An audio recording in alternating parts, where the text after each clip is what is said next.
My brother stood up at our Thanksgiving dinner table, clinked his crystal wine glass, and announced with a smug smile that our parents had secretly given him the company I built from the ground up. He looked me dead in the eye and said I was officially relieved of my duties and that I would be leaving with absolutely nothing. So I took a slow sip of my Cabernet, looked right at my father, and asked if I should tell them now or if he wanted to do the honors. My name is Audrey, and I am 34 years old. I never thought my own flesh and blood would try to steal my life work right over the cranberry sauce. Before I continue this story, let me know where you are watching from in the comments below. Hit like and subscribe if you have ever had to outsmart toxic family members who thought they could walk all over you. Trust me, you will want to hear exactly how I destroyed their little corporate coup without even raising my voice. The dining room smelled of roasted turkey and sage stuffing, but the atmosphere was suffocating. We were gathered at my parents' house in a wealthy suburb for what was supposed to be a traditional Thanksgiving dinner. The antique chandelier cast a warm glow over the fine china, projecting a perfect picture of a happy family. But beneath the surface, it was a shark tank.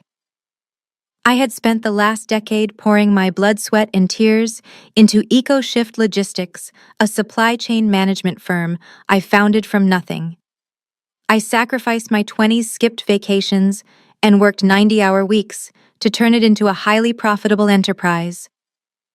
My younger brother Brandon, who is 31, sat across from me. He was wearing a ridiculously expensive suit he definitely could not afford on his own. Brandon was the classic golden child. While I was building a real business, he was bouncing from one failed startup to another, always running back to mom and dad to bail him out of his terrible financial decisions. Sitting next to him was his wife Naomi, a sharp and fiercely ambitious African-American real estate broker who always looked at me like I was an obstacle rather than a sister-in-law. We had just finished the main course when Brandon picked up his silver fork and tapped it against his wine glass. The sharp clinking sound cut through the low murmur of conversation. He stood up, puffing out his chest, completely commanding the room. My mother Susan beamed at him with absolute adoration. My father Richard leaned back in his leather. As you all know, EcoShift has grown. EcoShift has grown significantly over the last few years. But to take it to the next level, it requires real leadership, a strong, capable presence to steer the ship toward the future. Mom, Dad, and I had a long talk about family legacy. They realized that for the wealth of this family to truly be protected and grow, the business needs to be in the hands of the son. I set my fork down slowly on my plate. "What exactly are you saying, Brandon?" I asked, keeping my voice completely level. He reached into his tailored suit jacket and pulled out a thick legal envelope, tossing it onto the center of the table right next to the gravy boat. "What I am saying, Audrey, is that Mom and Dad have officially transferred their 51% controlling interest in EcoShift Logistics over to me," he gloated. "As of yesterday morning, I am the majority shareholder, and my first official act as the new Chief Executive Officer is to inform you that you are relieved of your duties. You can clear out your desk on Monday morning. I will have security escort you out if you try to take any proprietary files." The room went completely silent. Naomi smiled, looking at the legal documents on the table like she had just won the lottery. My mother reached over and patted Brandon on the arm, looking at me with cold, calculating eyes. "We just think it is time for you to step down, Audrey," my mother said sweetly. "You are 34 and still single. Running a company is too stressful for a woman your age. Brandon is married and he needs to provide for his family. You should be happy for your brother." I looked at the stack of legal documents resting near the gravy boat. I looked at my smug brother, and then I simply smiled at him. Naomi took my smile as a sign of shock. She leaned forward, resting her elbows on the expensive mahogany table, her diamond tennis bracelet catching the light from the antique chandelier. She let out a soft, condescending laugh and picked up her wine glass. "I already have an interior designer coming in on Tuesday morning, Audrey," she said, taking a small sip of her drink. "That corner office of yours has always been so incredibly drab and lifeless. It needs a complete overhaul now that a real executive is moving in. We are thinking rich mahogany wood accents, leather seating, and maybe a custom wet bar in the corner. Brandon needs a space that commands respect when he brings in high-profile clients. You understand, do you not? It is just business. I said absolutely nothing. I simply reached for the serving spoon and calmly added another scoop of sweet potato casserole to my plate. The utter lack of panic on my face seemed to severely irritate my sister-in-law.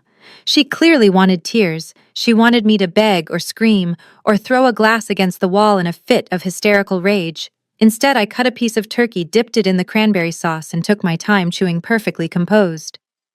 Naomi narrowed her eyes and continued her verbal assault. Let us be brutally honest here, Audrey. You are 34 years old and completely alone. You have no husband, no children, and frankly no life outside of that dirty warehouse. It is actually incredibly sad to watch. It is time a real family man took the reins of this company. Brandon has a baby on the way. He has a legacy to build. What exactly are you building for? A collection of stray cats. I swallowed my food and looked right at her.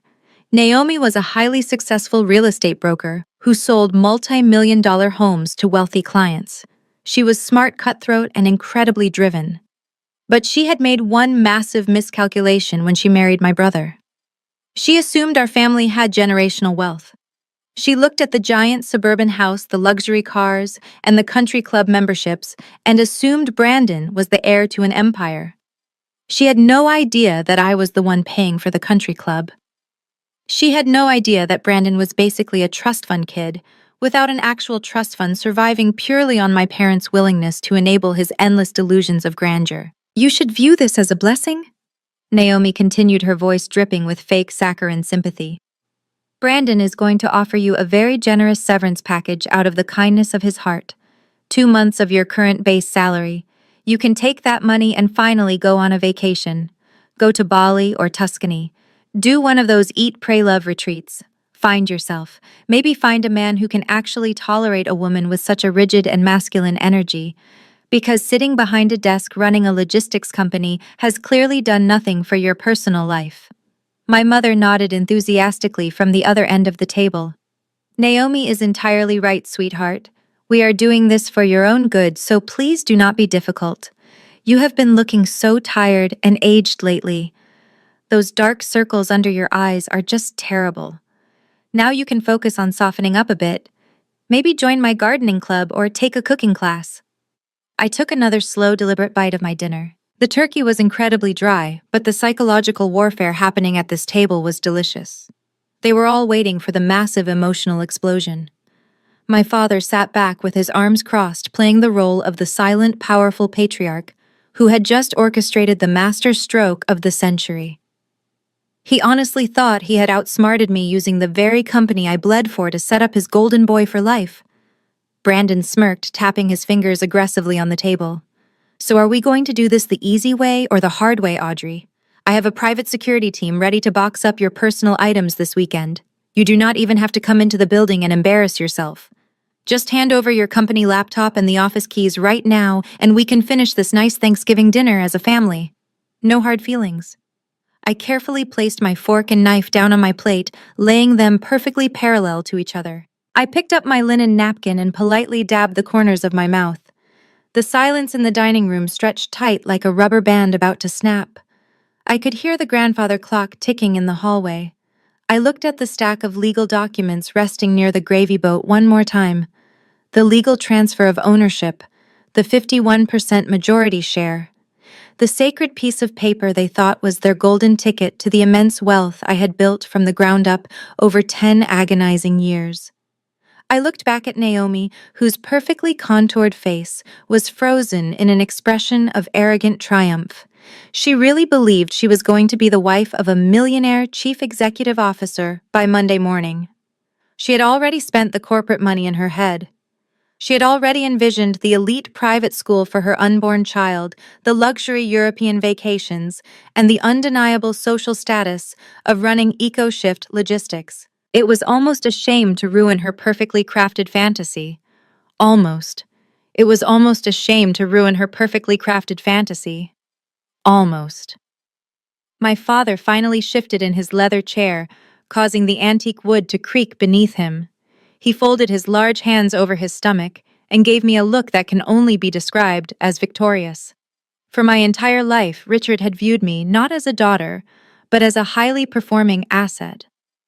When I was younger, I was the trophy he paraded around when I brought home straight A grades and academic awards. When I started EcoShift Logistics, I became the reliable workhorse that generated the impressive cash flow he loved to casually mention at his exclusive country club dinners. But a daughter in his traditional eyes was never meant to wear the crown. That honor was reserved exclusively for the son. "You have to look at the bigger picture here, Audrey," my father said, his voice rumbling with false authority. "You built a nice little operation. We are all very proud of you for that. But you have reached your ceiling. You do not have the aggressive masculine instinct required to scale a national supply chain company. Brandon does. He has the vision. He has the killer instinct. We are simply stepping in to protect the family asset before you run it into the ground with your overly conservative strategies." I watched him justify the theft of my life work with the casual indifference of a man returning a slightly defective pair of shoes to a department store. He genuinely believed his own words. He believed that my 10 years of grueling labor, missing holidays, losing sleep, and fighting off corporate sharks were nothing more than a warm-up act for Brandon to step in and take the glory. My mother nodded vigorously, pouring herself another generous glass of white wine. "Your father is absolutely right," she chimed in, her jewelry clinking as she moved. "You should actually be grateful we let you play businesswoman this long. Most families would not have been so endlessly supportive of a single woman taking such massive financial risks. We gave you a beautiful sandbox to play in, Audrey, but playtime is over now. The adults need to take charge of the heavy lifting. Play businesswoman." The words hung in the air, hovering over the roasted turkey and the mashed potatoes like a foul, toxic odor. I had personally secured multi-million-dollar contracts with some of the biggest retail chains in North America. I had negotiated complex international shipping rates that saved the company millions in overhead. I had kept the lights on and the payroll funded during global supply chain crises, while Brandon was busy losing tens of thousands of dollars on digital cryptocurrency scams. And my own mother reduced all of my blood and sweat to a little girl playing in a sandbox. Naomi smirked, clearly enjoying the total dismantling of my character. She reached over and placed her manicured hand over Brandon's hand, intertwining their fingers tightly. "We are going to take such good care of your little project, Audrey," she cooed. "You do not need to worry your pretty head about logistics and supply chains anymore. You can finally rest." Brandon leaned back, resting his arm over the back of his chair, looking like a king on a cheap throne. "So what is it going to be?" he asked, his tone turning sharp and demanding. "Are you going to hand over the keys right now and walk away with your dignity, or are we going to have to make a massive scene on Monday morning? Because I promise you, I have absolutely zero problem having my private security team carry your cardboard boxes out to the parking lot in front of your former employees." The arrogance in the dining room was so thick you could cut it with a steak knife. They honestly believed they had cornered me. They thought they had outsmarted the workhorse. They had taken the 51% control and stripped me of my own company. Or so they desperately wanted to believe. I did not break eye contact with my arrogant brother.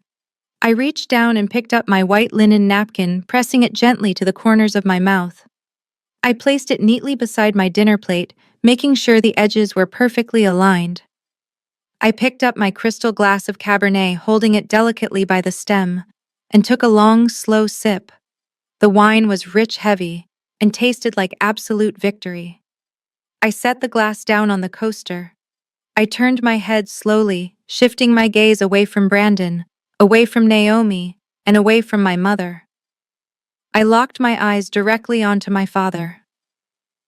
The man who orchestrated this entire corporate coup, thinking I was too blind to see it coming. I let the silence stretch for 5 agonizing seconds. I watched the smug satisfaction slowly begin to drain from his wrinkled face as he realized I was not crying. I was not screaming. I was not begging on my knees for my job. I leaned forward, resting my elbows on the polished mahogany table, and tilted my head. Should I tell them now? I asked, my voice dangerously calm and perfectly steady. Or do you want to? The entire room went dead silent. My father let out a harsh bark of laughter that echoed loudly off the high dining room ceiling. He shook his head, leaning back in his chair, and crossed his arms over his chest. He looked at me like I was a toddler throwing a tantrum in a grocery store. He did not look intimidated at all. He thought I was just a desperate woman trying to cling to her dignity before being literally thrown out into the street. There is nothing to tell, Audrey, my father said in a deep, booming voice that he always used to intimidate people. You can try to spin this however you want, but the facts are right here in black and white. The paperwork is completely ironclad. I had my personal lawyers draw it up and review it. You are out, Brandon is in. Brandon. That is the end of the story, so accept reality. He leaned forward, resting his heavy forearms on the table, and locked eyes with me. Let me remind you how this business actually started. 5 years ago, you came crying to me because the bank refused to approve your commercial lease for that first warehouse. You had no credit history and no real assets. You were completely stuck. I am the one who stepped up. I co-signed that $50,000 loan to get you off the ground. My mother nodded, sipping her expensive white wine. We saved you from total financial ruin before you even started, she added very helpfully. My father pointed a thick, calloused finger directly at me. Exactly. And in exchange for taking on that financial risk, I made sure my name was placed on the original operating agreement of EcoShift Logistics, LLC. I legally owned a 51% controlling interest from day one. I let you run the day-to-day operations. But make no mistake, Audrey, I have always been the majority owner, and I have the absolute legal right to transfer my shares to my son. He spoke with such absolute, unshakable conviction. He genuinely believed that a $50,000 loan from half a decade ago gave him the right to steal a company now worth millions. He conveniently left out the part where I paid back every single penny of that loan within the first 2 years. He left out the fact that I paid the massive interest rates. He left out the fact that I was the one who worked those 90-hour weeks sleeping on a cheap cot in a freezing warehouse. In his mind, his mere signature on a bank document was worth more than my literal blood, sweat, and tears. Brandon smiled a wide, greedy smile that showed all his perfectly white teeth. He reached out and placed his hand flat on top of the legal transfer document resting next to the gravy boat. He slowly slid the thick stack of papers across the polished mahogany table until it stopped right in front of my plate. Read it and weep, Sister Brandon mocked, tapping the top page with his index finger. The state has already processed the transfer. It is a done deal. You do not have a leg to stand on. If you try to fight this in court, my lawyers will bleed you dry until you cannot even afford to buy groceries. So take the severance pay pack up your little desk plants and disappear. Do not ruin this holiday for us. Naomi chimed in, looking at her perfectly manicured nails with a bored expression. You really should listen to them, Audrey. It is honestly pathetic to watch you try to act tough. You are a single woman with zero leverage. Brandon is the future of this family. Just sign whatever you need to sign, and let us finish this beautiful Thanksgiving meal in peace. I'm absolutely starving, and this tension is terrible for the baby. I looked down at the document sitting perfectly aligned with my dinner plate. The official seal of the state was stamped directly on the front page. The signatures of my father and my brother were scribbled at the bottom in thick blue ink. They had executed the transfer perfectly according to the strict letter of the law regarding limited liability companies. They thought they had trapped me in a flawless legal cage. They thought they had outsmarted me using the very corporate structure I had built to protect myself. I did not touch the paper. I did not even look at it for more than a few fleeting seconds. I just kept looking at my father, who was busy cutting a piece of roasted turkey, looking thoroughly satisfied with his grand master plan. He had absolutely no idea what was coming for him. I slowly reached down beside my chair and picked up my leather tote bag. I unzipped the top compartment and pulled out my tablet device. The polished screen reflected the warm glow of the dining room chandelier. I did not rush. I took my time wiping a small smudge off the glass before entering my passcode. I tapped the mail icon and scrolled down through my sent folder until I found a very specific message. It was a company-wide memo I had sent exactly 3 weeks ago. I placed the tablet flat on the table right next to the thick stack of transfer documents Brandon had just shoved in my face. I spun the screen around so it was facing him perfectly. "Read it," I said softly. Brandon rolled his eyes, leaning forward with an exaggerated sigh like I was wasting his incredibly valuable time. He looked down at the bright screen. Naomi leaned over his shoulder, her diamond earrings swaying as she narrowed her eyes to read the text. My father stopped chewing his turkey and frowned, suddenly annoyed that his flawless victory lap was being interrupted by a digital screen. Brandon began to read the email out loud. His voice started off flat, but quickly grew increasingly amused. "To the entire staff of EcoShift Logistics, LLC. Please be advised that effective immediately, I will no longer be serving in the capacity of Chief Executive Officer for this specific limited liability company. I will be transitioning to a new role and stepping away from the daily operations of this LLC. Thank you for your continued dedication." Brandon stopped reading and let out a loud, booming laugh. He threw his head back and laughed so hard his face turned slightly red. Naomi joined in a wide, genuine smile spreading across her perfectly contoured face. Even my father chuckled, wiping his mouth with his napkin, looking immensely satisfied. "Are you actually serious?" Brandon asked breathlessly, pointing at the tablet. "You sent this 3 weeks ago. You already quit." My mother clapped her hands together, looking absolutely delighted. "Oh, Audrey, that is wonderful news. See, Richard? I told you she would eventually see reason. She knew she was in over her head. She knew you were going to step in and fix things, so she just bowed out gracefully. That shows a lot of maturity, sweetheart. I am actually very proud of you for recognizing your own limitations." Brandon was still laughing, shaking his head in disbelief. "I cannot believe you tried to sit here and play it cool like you were a victim. You knew this was coming. You probably saw the lawyers sniffing around and realized Dad was making his move. So you tucked your tail between your legs and sent a pathetic resignation email to the staff before we could officially fire you. You just wanted to save face in front of the warehouse workers." Naomi leaned back in her chair, looking at me with pure, unadulterated pity. "It is better this way, Audrey. Really it is. Now you do not have to suffer the embarrassment of being escorted out by security. You just quietly stepped down. That is exactly what a smart woman knowing she is beaten would do. You surrendered." My father pointed his fork at me. "This makes the transition much smoother," he declared in his booming patriarch voice. "Tomorrow morning, Brandon can just walk in and take the corner office. No fuss and no drama. You did the right thing for once, Audrey. You stepped aside for the good of the family. I let them have their moment. I let them bathe in their false victory. I let them savor the sweet taste of what they thought was my ultimate defeat. It is a rare and beautiful thing to watch arrogant people construct an entire reality based on a fundamental misunderstanding of the facts. They thought my email was a white flag. They thought I had abandoned the castle because I saw their little army approaching over the hill." I reached out and gently pulled the tablet back toward me, shutting off the screen. The dining room fell quiet again as they waited for me to admit defeat and ask for my little severance package. They waited for the tears.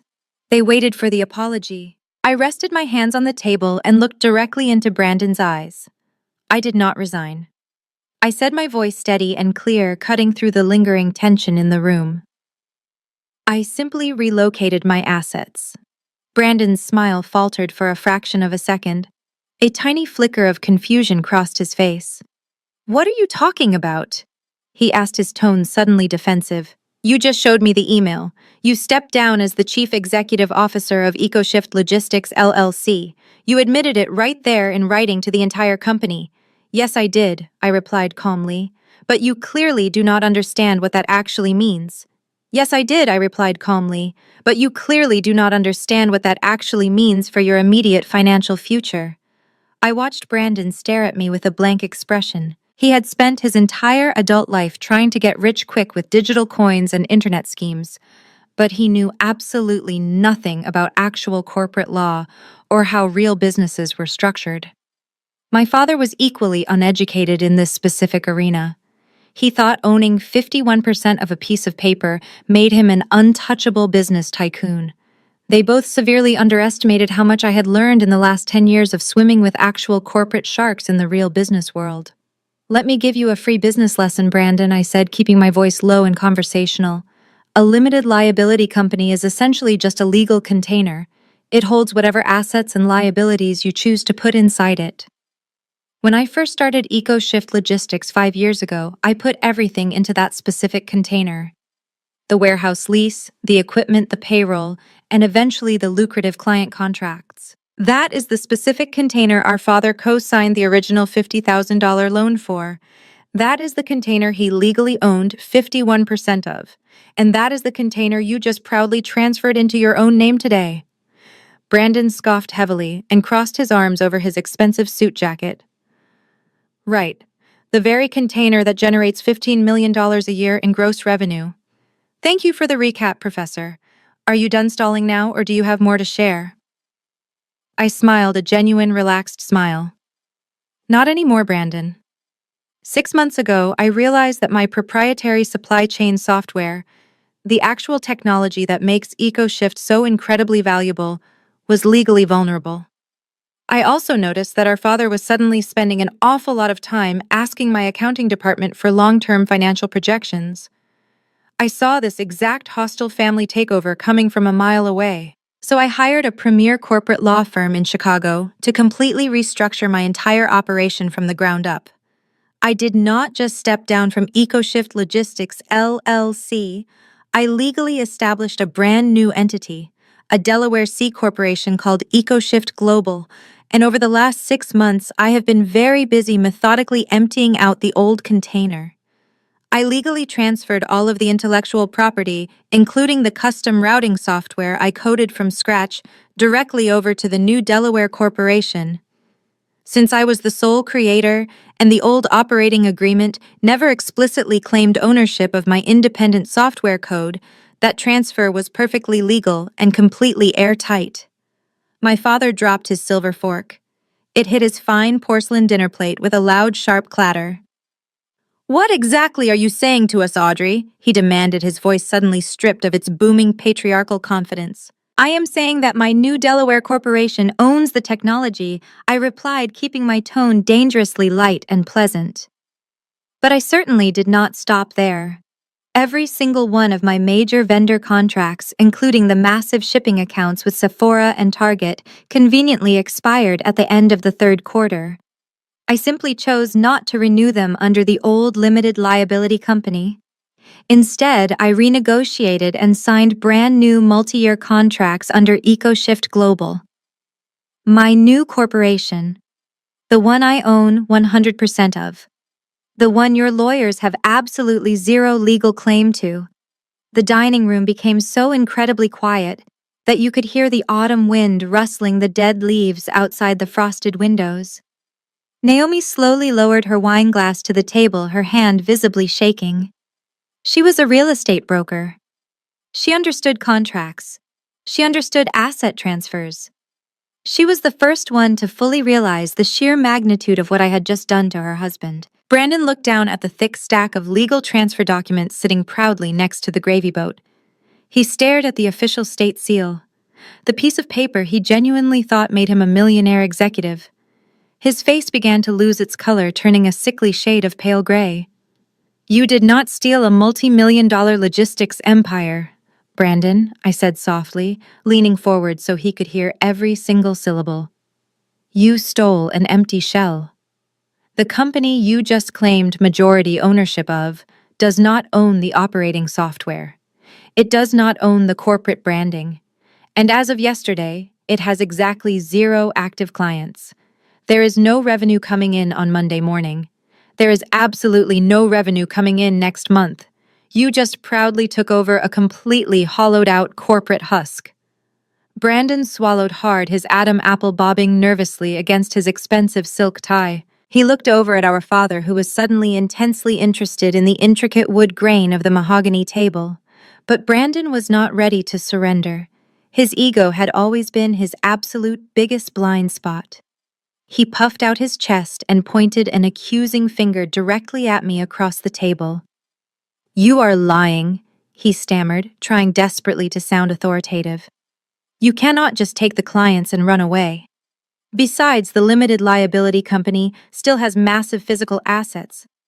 I have been to the industrial park, Audrey. I have walked through that 50,000 square foot facility. I know we own the entire fleet of delivery trucks. I know we own the massive automated sorting machines on the warehouse floor. You cannot fit a forklift into a new corporate filing. Those physical assets belong to the company I now control. You are just trying to scare me into handing it back." I smiled slowly, leaning back in my dining chair. I crossed my legs and looked at him with genuine cold amusement. "You are absolutely right, Brandon," I said, keeping my voice perfectly even and calm. "The limited liability company you now control still holds every single one of those physical assets. You own the exclusive right to use the facility. You own the right to operate the delivery trucks. You own the expensive sorting machines." Brandon let out a loud, dramatic breath of relief, looking over at Naomi with a triumphant grin. "See," he said to his wife, "she is just bluffing us. We still have the entire infrastructure in place. We can simply hire a brand new aggressive sales team and sign new lucrative clients by the end of the month. We have the solid foundation we need." Naomi did not smile back at him. She was staring directly at me, waiting for the other shoe to drop. As a high-end real estate broker, she knew exactly how corporate leases worked. She knew I was nowhere near done. "Yes, you have the infrastructure," I agreed, reaching down into my heavy leather tote bag one more time. "But you see, Brandon, physical assets in a massive logistics business do not just exist in a vacuum. They come with corresponding massive financial obligations." I pulled out a thick, heavy manila folder. It was stuffed to the brim with official-looking documents heavily stamped with red, urgent ink. I tossed it casually onto the center of the table right next to his precious corporate transfer documents. It landed with a heavy, loud thud that made my mother flinch. "Go ahead," I offered, gesturing toward the overstuffed folder. "Open it. Take a good long look at your shiny new empire." Brandon hesitated. His manicured hand hovered over the folder for a few seconds before he finally flipped the heavy cardboard cover open. The very first page was a final legal notice from the massive commercial real estate conglomerate that owned the warehouse property. "That 50,000 square foot facility you mentioned," I said, casually taking another sip of my dark red wine. "It is not owned by the company. It is leased, and that expensive commercial lease is up for its mandatory renewal on the 1st of next month. Because the old company just lost all of its major clients, the corporate landlord is demanding a massive security deposit to renew the contract." Brandon flipped rapidly to the next page, his hands physically beginning to shake. "And those automated sorting machines you were just bragging about?" I continued, my voice ringing clear through the silent room.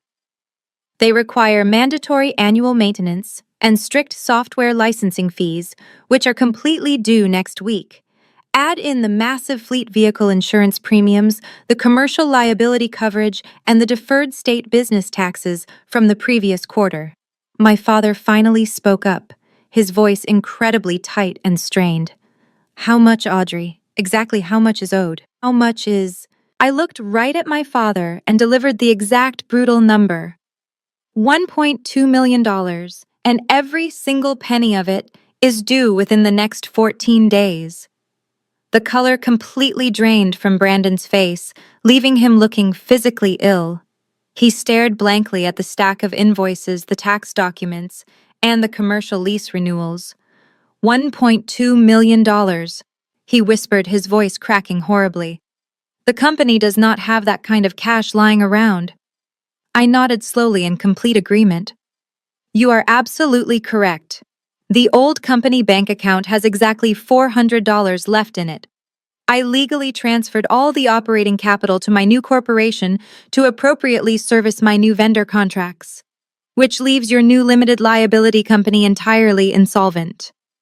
Brandon looked up at me, pure, unadulterated panic swimming in his eyes. We will just declare bankruptcy then. We will dissolve the company tomorrow morning. I leaned forward, resting my elbows on the table, and gave him a terrible predatory smile. You cannot do that, Brandon. Did you even bother to read the transfer documents you signed this morning? When you eagerly accepted the 51% controlling interest and proudly named yourself the chief executive officer, you also accepted the role of primary personal guarantor for all corporate debts. The dining room was dead silent. Even my mother completely stopped breathing. That means the angry creditors will not just go after the empty company, I explained, watching his perfect world completely collapse. They are going to go after you personally. They will go after your personal bank accounts. They will go after your luxury cars. They will go after anything of immense value you currently hold. You did not just steal my company, Brandon. You volunteered to take my garbage to the dump, and you signed an ironclad contract saying you would personally pay for the absolute privilege. Naomi did not say a single word at first. She sat frozen in her expensive dining chair, staring at the mountain of invoices and legal notices I dropped onto the table. Her eyes darted between the numbers printed in bold red ink and the terrified face of her husband. As a luxury real estate broker, Naomi dealt with commercial contracts, zoning laws, and complex financial liabilities every single day. She knew how to read the fine print better than anyone else in this room. She knew a death sentence when she saw one. Suddenly, Naomi lunged across the table. Her manicured hand snatched the thick stack of transfer documents right out from under Brandon's trembling fingers. She pulled the paperwork toward her and began flipping frantically through the pages of the operating agreement that our father had paid his expensive lawyers to draft. Her eyes scanned the dense legal paragraphs with brutal efficiency, looking for the specific clauses governing the assumption of corporate debt. Brandon tried to take the papers back. Naomi, he stammered, his voice weak. Stop it. You do not need to look at those. We just need to figure out a new strategy. Naomi swatted his hand away. Shut your mouth, Brandon, she hissed, her voice dripping with venom. Do not say another word until I finish reading this. My mother shifted uncomfortably, looking back and forth between her golden boy and his furious wife. Naomi. Dear, please lower your voice, my mother pleaded, trying to maintain her fragile illusion of control. Richard will call his legal team on Monday, and we will get this sorted out. Audrey is just trying to intimidate us.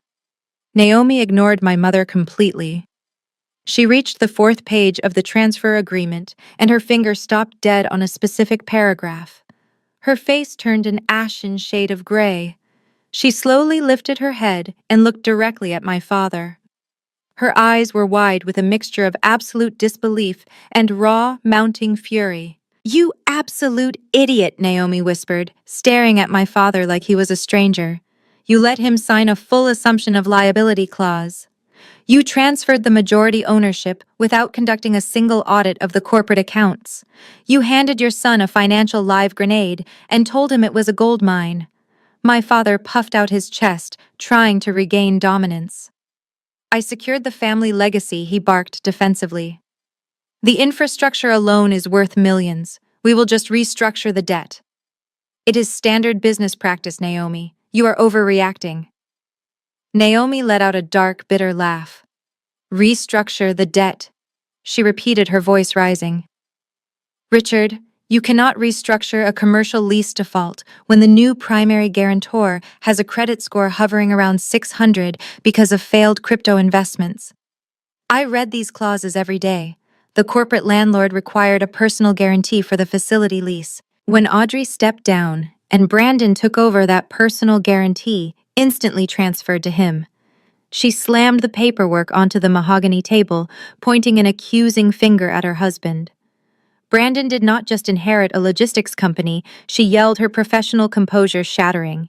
He legally assumed every single penny of its outstanding debt. He is now personally on the hook for the warehouse lease, the equipment renewals, and the back taxes.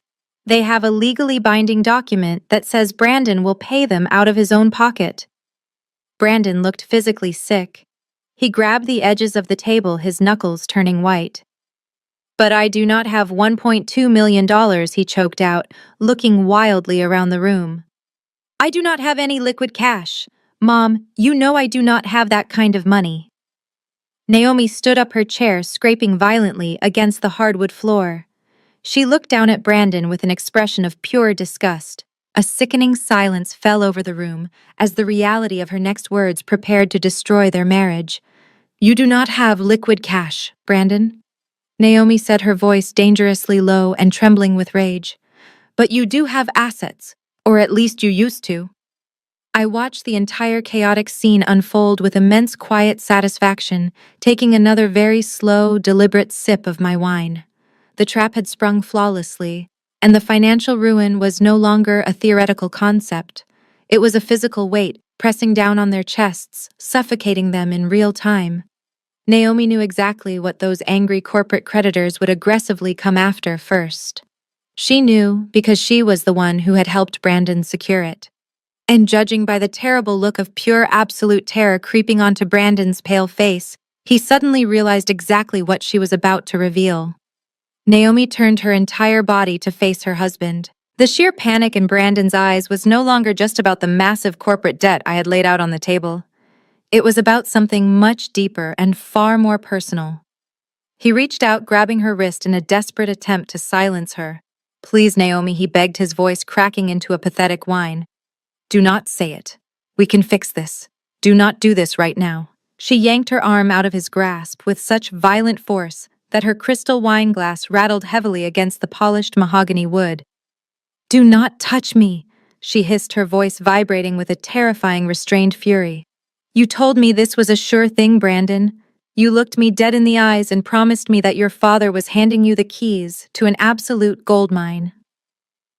My parents sat perfectly still.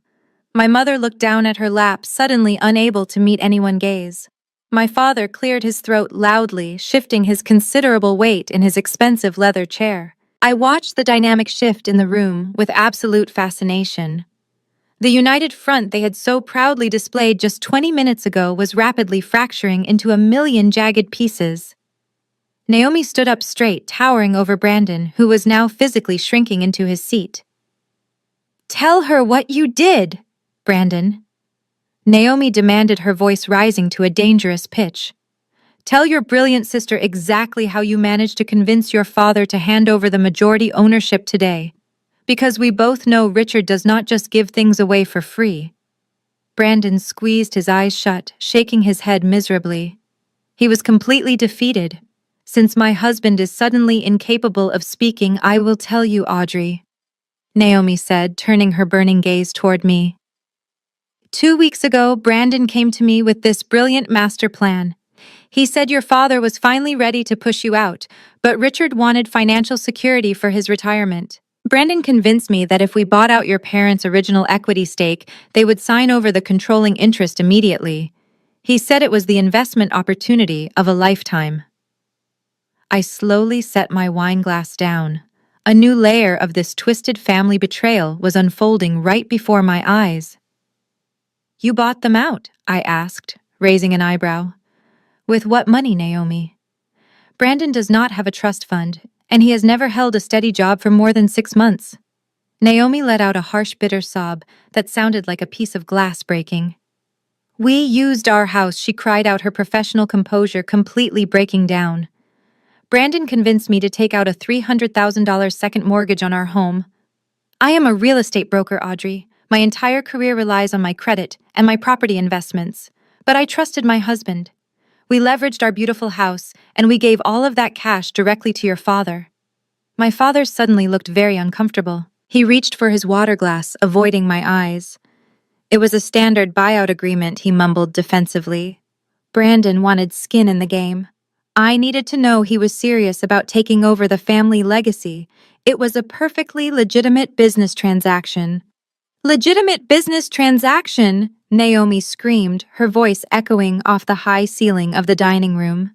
You took $300,000 from your own son to hand him a bankrupt shell of a company. You let us mortgage our entire future to buy a mountain of commercial debt. You knew Audrey was making moves.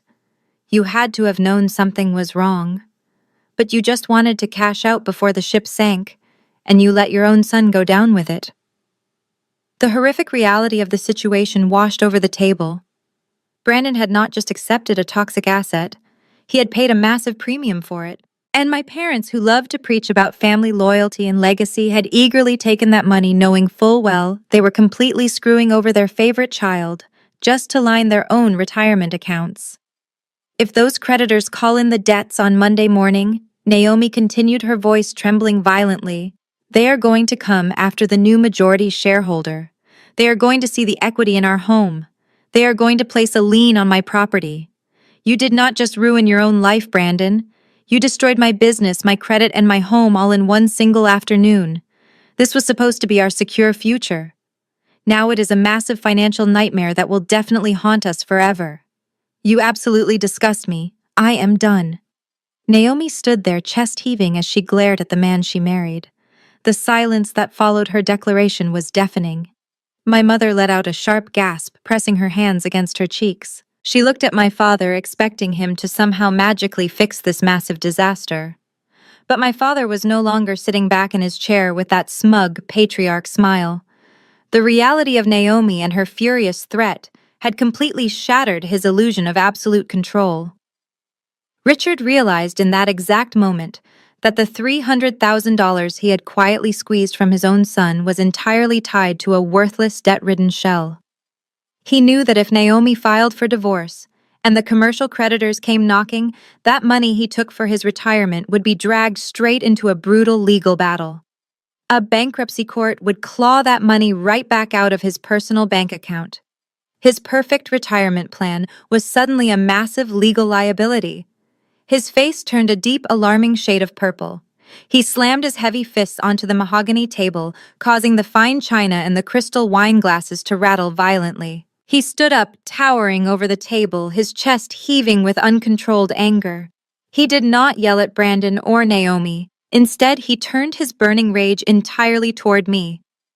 "You did this on purpose," Richard roared, pointing a thick, shaking finger directly at my face. "You planned this entire thing. You deliberately stripped the company of its most valuable assets to leave your brother holding the bag. You set us all up." I looked up at him completely unbothered. I took a slow bite of my dinner, chewing thoughtfully before answering. I simply protected my own intellectual property and my own vendor relationships, I replied, keeping my voice calm and even. You are the one who decided to secretly buy me out without doing a single shred of due diligence. You are the one who let your son leverage his home to buy a hollowed-out company. I did not set you up, Richard. Your own overwhelming greed set you up. My father was breathing heavily, his nostrils flaring. He looked like a cornered animal desperately searching for a way out of a trap. "You are not going to get away with this, Audrey," he snarled, his voice dripping with venom. "You think you are so incredibly smart with your new Delaware corporation and your sneaky little asset transfers. But you forgot exactly who you are dealing with. I have the absolute best corporate lawyers in the state on my payroll." He leaned across the table, trying to use his physical size to intimidate me, just like he had done my entire childhood. "I am going to sue you for breach of fiduciary duty," he threatened, his voice booming through the dining room. As the former chief executive officer of the limited liability company, you had a strict legal obligation to act in the best financial interest of that business. Transferring all the assets and lucrative client contracts to a competing firm that you personally own is a textbook violation of the law. I will have my lawyers file an emergency injunction on Monday morning. We will freeze every single bank account your new corporation holds. We will drag you through court until you are completely bankrupt and begging for mercy. My mother nodded aggressively, her face twisted in anger. "Your father will absolutely do it, Audrey," she spat.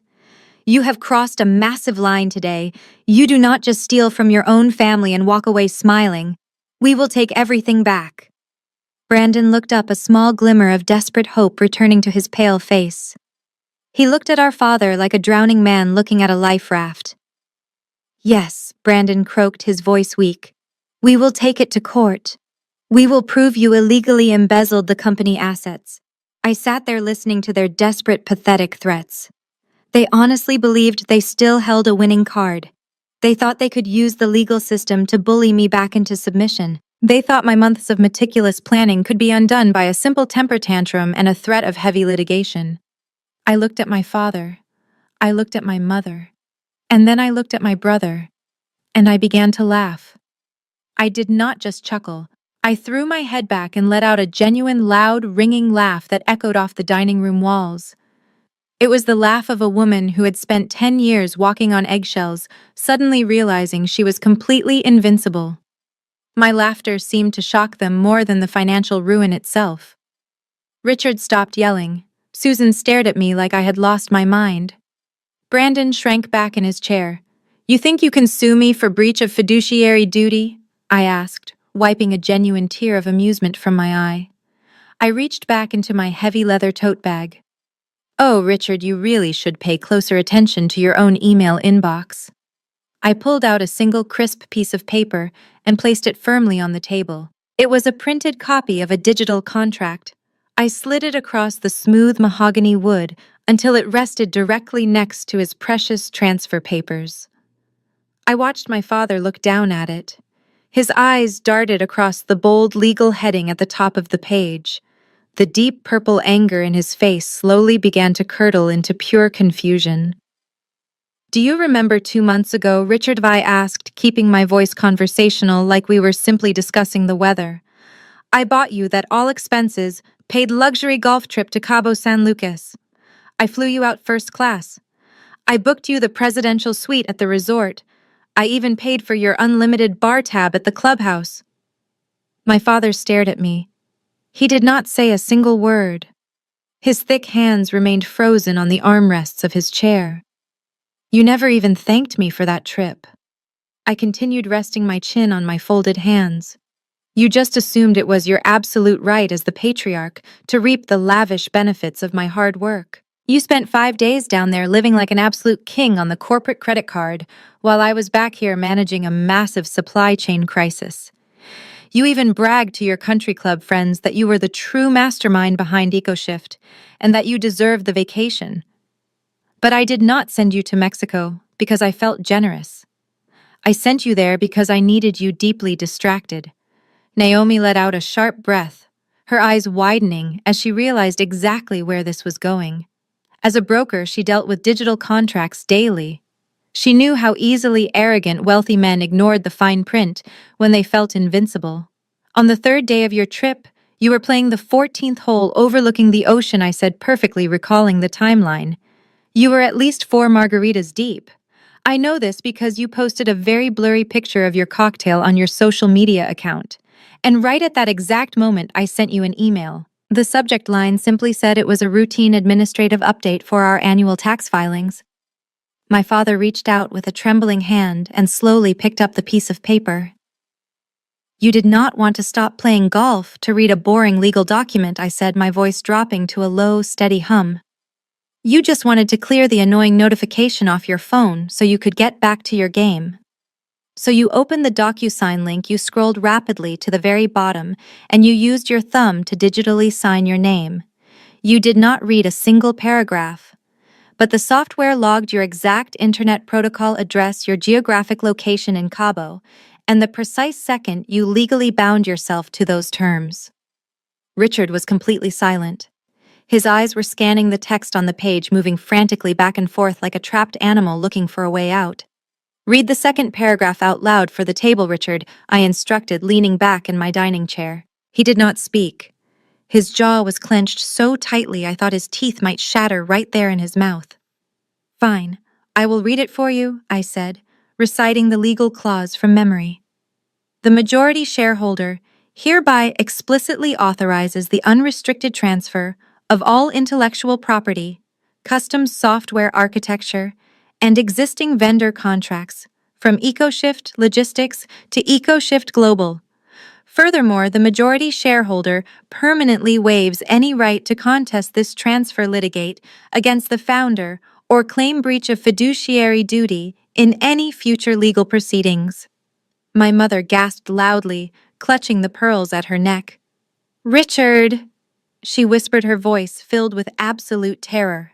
"Tell me you did not sign that. Tell me she is lying to us." My father slowly lowered the piece of paper. The arrogant, booming patriarch who had just violently threatened to destroy my life was completely gone. He looked like a deflated balloon. The document in his hand was an ironclad, legally binding waiver. His own expensive corporate lawyers would take one single look at that digital signature and tell him he had absolutely no case. He had voluntarily surrendered his only weapon. "You gave me the keys to the castle while you were getting drunk on a golf course?" I said, a cold, hard smile spreading across my face. "You explicitly approved the entire asset transfer. You legally signed away your right to sue me. There will be no emergency injunction on Monday morning. There will be no massive lawsuit. You have absolutely no legal recourse. I made sure my legal team bulletproofed that waiver specifically for this exact moment." Brandon looked like he was about to be physically sick. He turned to our father, his eyes wide with desperate, pathetic pleading. "Dad," he choked out, his voice shaking. "Tell me we can fight this. Tell me you have a plan to fix this." But Richard had nothing. He had spent his entire life treating me like a naive little girl who existed only to serve his grand vision. He never respected my intellect, and that fatal flaw had just cost him everything. He just stared blankly at the printed certificate resting on the table, realizing he had walked directly into his own slaughterhouse. He thought he was playing a master game of corporate chess, but he had not even realized we were on an entirely different board. Brandon refused to accept the horrifying reality of the situation unfolding before him. He reached up and aggressively loosened his expensive silk tie, pulling at his tight collar. He was sweating profusely, heavy drops of moisture gathering on his pale forehead. His terrified eyes darted wildly around the formal dining room, desperately searching for a magical escape hatch from the absolute financial nightmare he had just willingly signed up for. He looked over at our father, who was still staring blankly at the signed legal waiver in total defeat. He looked across the table at Naomi, who actively glared back at him with pure, unadulterated hatred. "This is a massive, elaborate bluff," Brandon suddenly shouted, his voice shrill and entirely panicked. "You cannot just illegally steal the valuable client roster like that. They exclusively signed up with EcoShift Logistics. They completely trust the established brand name and the massive physical infrastructure. You honestly think you can just magically make the biggest retail clients in the entire country disappear into thin air? I am directly calling Gregory right now to completely prove you wrong in front of everyone." Gregory was the vice president of regional supply chain for Target. He was our largest single corporate account, directly responsible for nearly 40% of our annual gross revenue. It was a massive multi-million-dollar contract I had personally secured. Brandon quickly shoved his trembling right hand deep into his tailored suit pocket and violently pulled out his heavy smartphone. He frantically scrolled through his long list of business contacts until he finally found the correct corporate directory number. He forcefully tapped the glowing glass screen and immediately hit the loud speakerphone button so the entire family could clearly hear his impending triumph. He angrily slammed the phone down right next to his half-eaten dinner plate. The line began to ring. The sound echoed loudly in the silent room. My mother leaned forward, her hands clasped tightly together in a silent prayer. Naomi crossed her arms, completely unconvinced. I picked up my silver fork and took another bite of my sweet potato casserole, enjoying the live entertainment. The line clicked.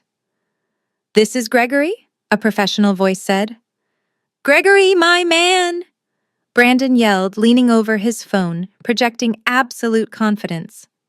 "It is Brandon. I am calling to introduce myself as the new majority shareholder and chief executive officer of EcoShift Logistics. My father and I officially took over today. I wanted to personally assure you that your account will receive top-tier priority. We will aggressively scale our operations to serve you better." There was a very long, uncomfortable pause on the other end. The heavy silence stretched for so long that Brandon nervously tapped his knuckles against the table. "I am sorry," Gregory finally said, his tone utterly confused. "Who exactly is this?" Brandon's fake smile faltered. "It is Brandon," he repeated, losing his swagger. "Richard is my father. Audrey is my sister. I am the new chief executive officer of EcoShift Logistics." Another heavy pause followed. When Gregory spoke again, his voice was icy. "Listen, Brandon. I have absolutely no idea who you are. Target does not hold any active contracts with an entity called EcoShift Logistics, LLC. Brandon's face turned a sickening shade of gray. What are you talking about? He stammered, a cold sweat breaking out. We process millions of units for your retail stores every quarter. We did have a commercial contract with that limited liability company, Gregory corrected him, growing annoyed. But that contract expired 30 days ago. We chose not to renew it. We recently signed a brand new exclusive 5-year distribution agreement with a completely different corporate organization called EcoShift Global. Audrey is our sole point of contact and the only person my board completely trusts. Brandon opened his mouth, but no sound came out. He looked like a helpless fish. I do not know what kind of messy family drama you have going on, Gregory continued, completely impatient. I highly suggest you stop calling my personal cell phone with these fraudulent claims. If you have further questions, contact our legal department on Monday. Have a good evening. The line went dead immediately. A sharp, piercing beep echoed through the dining room, signaling the end. Brandon stared blindly at the dark black screen of his phone. The tiny digital speaker had just ruthlessly delivered the final fatal blow to his fragile ego. He had desperately tried to assert dominance over my successful logistics empire, and instead he was brutally humiliated by the exact corporate client he foolishly thought he owned. He had absolutely nothing left in the world. He was a pathetic fake executive sitting frozen at a holiday dinner table, holding the massive, suffocating legal debts of a completely worthless, ruined company. The heavy silence that followed the phone call was suddenly shattered by the sound of breaking glass. My mother had jumped up from her chair so violently that she knocked her crystal water goblet onto the floor. The expensive glass shattered into dozens of jagged pieces across the hardwood, but she did not even look down. Susan was staring at me with a look of pure, unhinged hatred. Her perfectly styled hair was slightly out of place and her face was flushed with frantic maternal rage. She could not stand seeing her precious golden boy sitting there completely broken and humiliated. "You are a thief," my mother screamed, pointing a trembling finger directly at my face. Her voice was shrill and completely devoid of her usual country club elegance. "You are a disgusting, selfish thief, Audrey. You manipulated your own father. You stole the family business right out from under us, and now you are trying to destroy your brother's life just because you are jealous of him. You have always been jealous of him. I will personally make sure you go to jail for this. We are going to call the police and tell them you embezzled millions of dollars from the family company." I did not flinch. I did not raise my voice. I simply reached into my heavy leather tote bag for the third and final time. "Am I the embezzler, Mother?" I asked, my voice dangerously quiet. "Let us take a look at the actual accounting records before you decide to dial emergency services." I pulled out a thick, bright red folder and slapped it down onto the mahogany table. It landed right on top of the useless corporate transfer documents and the massive pile of commercial debt notices. "What is that?" my father demanded, his voice lacking all of its previous booming authority. He was staring at the red folder like it was a live explosive device. "That," Richard I said, tapping the heavy cardboard cover, "is the complete uncensored transaction history of the secondary corporate credit card for EcoShift Logistics. The specific card you secretly demanded I issue to Brandon 2 years ago so he could, quote, entertain potential vendors, unquote. You told me it was a necessary business expense to train him for an executive role. I strongly advised against it, but as the majority shareholder, you forced my hand."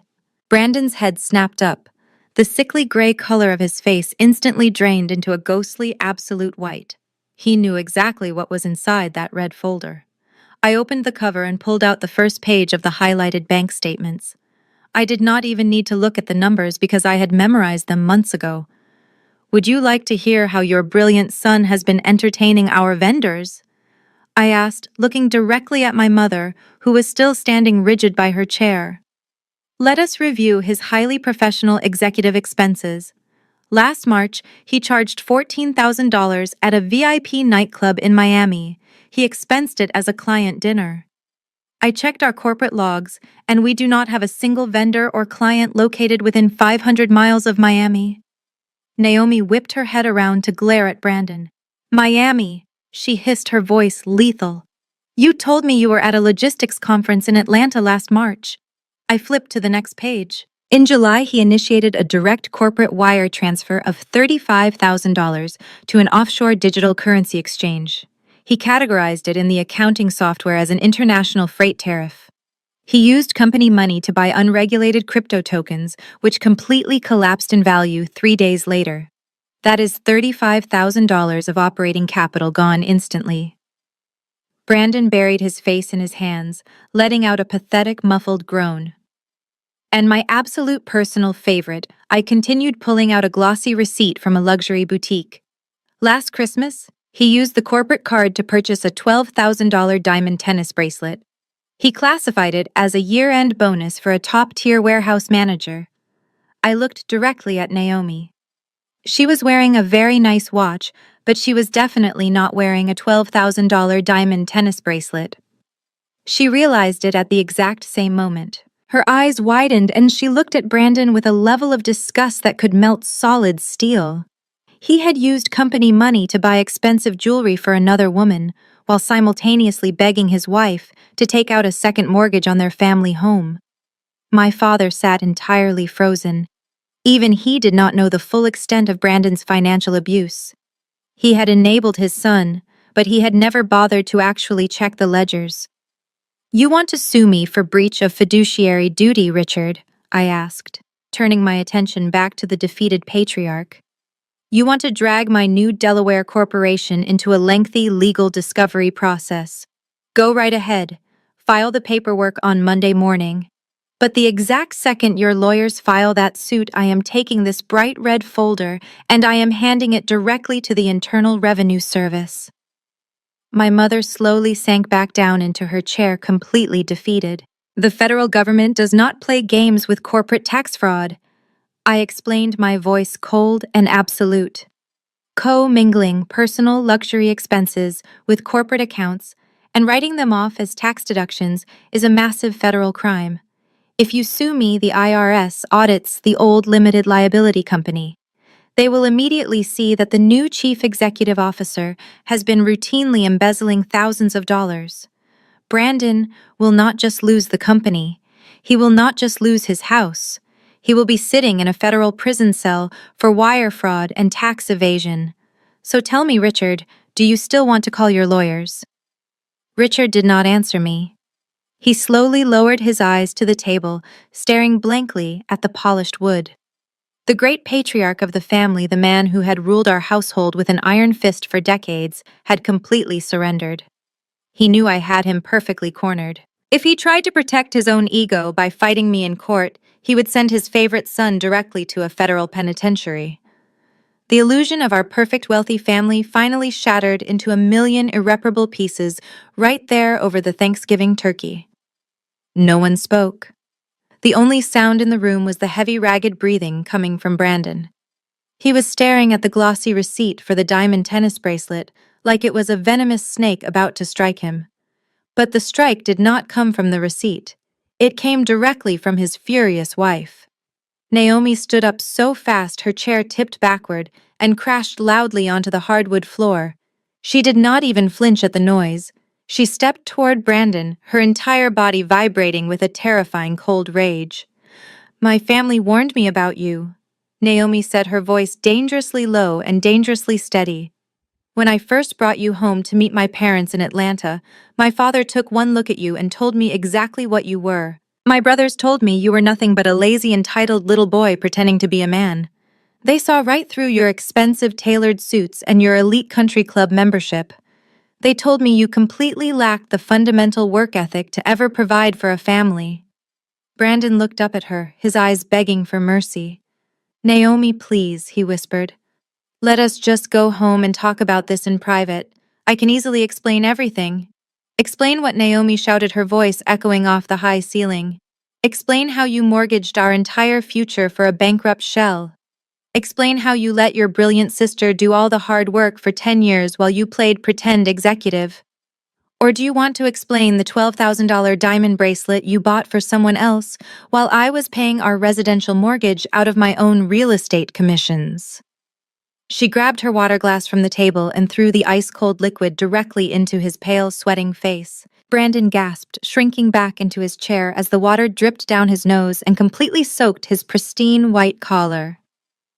"You are a complete fraud, Brandon," Naomi spat, glaring down at him with absolute disgust.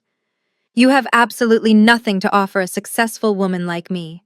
I built my career from the ground up. I worked my entire life to secure my financial independence. And you manipulated me into handing it all over to your greedy father so you could finally feel like a big, important chief executive officer. You are entirely pathetic." My mother let out a small, horrified gasp, covering her mouth with her hands. She had never seen anyone speak to her precious golden boy this way, but she was too terrified of the Internal Revenue Service threat to actually intervene. Naomi did not even glance at my mother. Instead, she slowly turned her burning, furious gaze away from her humiliated husband and locked eyes with my father. Richard was still staring down at the table, trying to make himself look as small as physically possible. "You listen to me, Richard," Naomi demanded, stepping closer to the head of the dining table. "I do not care about your fake corporate transfer documents. I do not care about your stupid legal threats against Audrey. And I definitely do not care about this pathetic excuse for a son you raised. I only care about one thing right now." My father slowly looked up, his face pale and incredibly haggard. "I want my $300,000 back," Naomi said, her voice completely devoid of any emotion. "You took that money from me knowing exactly what was happening. You knew this logistics company was unstable. You knew your daughter was the only one actually holding it together. But you eagerly took my hard-earned money anyway to pad your own luxury retirement account. We can discuss the complicated finances later." Naomi, my father mumbled, trying to sound diplomatic but completely failing. "This is a family holiday. Let us all just calm down and look at the exact numbers on Monday morning. We are not discussing anything later." Naomi snapped, her eyes flashing with pure, unadulterated fury. "You are going to write me a certified check for $300,000 right now. If you do not wire that money back into my account by tomorrow morning, I will personally call the commercial landlord of that warehouse and tell them exactly what your son just did. I will call the bank that holds the corporate credit card and report the fraud myself. I will burn this entire fake family to the ground to get my house back. Do you understand me, Richard?" My father stared at the furious woman standing at the end of his dining table. For a fleeting second, he looked like an old defeated man. But then a very familiar shift happened. The narcissistic pride that had governed his entire life violently kicked back in. He was a man who demanded absolute respect, and he was not about to let his daughter-in-law scream at him in his own house. Richard slowly pushed his chair back and stood up. He smoothed the lapels of his expensive suit jacket, puffing out his chest to regain his physical dominance in the room. He looked down his nose at Naomi with an expression of cold, calculating arrogance. "I understand that you are highly emotional right now, Naomi," my father said, his voice returning to that deep, booming register. "But you will not stand in my dining room and threaten me. You will not speak to me like I am some common criminal who stole your purse. I want my money back." Naomi repeated, her voice dropping to a lethal whisper. "It was not a request, Richard. It was a demand." My father let out a short, dismissive scoff. He reached for his crystal water glass, taking a slow sip before answering her. "I am not giving you a single penny back," he stated plainly. The room seemed to plunge into an absolute freezing temperature. Brandon looked up with wide, terrified eyes. "Dad," he pleaded, "you have to give it back to her. We are going to lose our house." "Shut up, Brandon," my father snapped without even looking at him. He turned his attention back to Naomi. "Let us be very clear about what happened here. Your husband approached me with a buyout offer. He wanted the controlling interest of a multi-million-dollar logistics infrastructure. He presented me with a contract. I signed the contract and he wired the funds. It was a completely fair business transaction between two consenting adult men. It is not my fault that your husband is a complete financial idiot." Naomi stepped back as if she had been physically struck. "You knew the company was deeply in debt," she said, her voice shaking. "You knew it was a hollow shell. My father shrugged his shoulders, his face entirely devoid of guilt or remorse. I knew the commercial lease was coming up for renewal, he admitted casually. I knew Audrey was aggressively restructuring the vendor contracts. But in the corporate world, it is the absolute legal responsibility of the buyer to conduct extensive due diligence before acquiring a major asset. Brandon did absolutely zero research. He did not hire an independent auditor. He did not request the updated tax ledgers. He just blindly handed me a check because his massive ego convinced him he could run a company better than his sister. That is his own personal failure. I am not a charity, Naomi. I am a retired businessman. That $300,000 is already securely locked away in an irrevocable retirement trust fund. You cannot touch it, and I am certainly not returning it just because you two made a terrible real estate gamble. I watched Naomi process the sheer absolute magnitude of his betrayal. She slowly turned her head and looked at my mother. Susan was staring intently at her plate, completely refusing to make eye contact with the woman whose life they had just intentionally ruined. Susan was entirely complicit.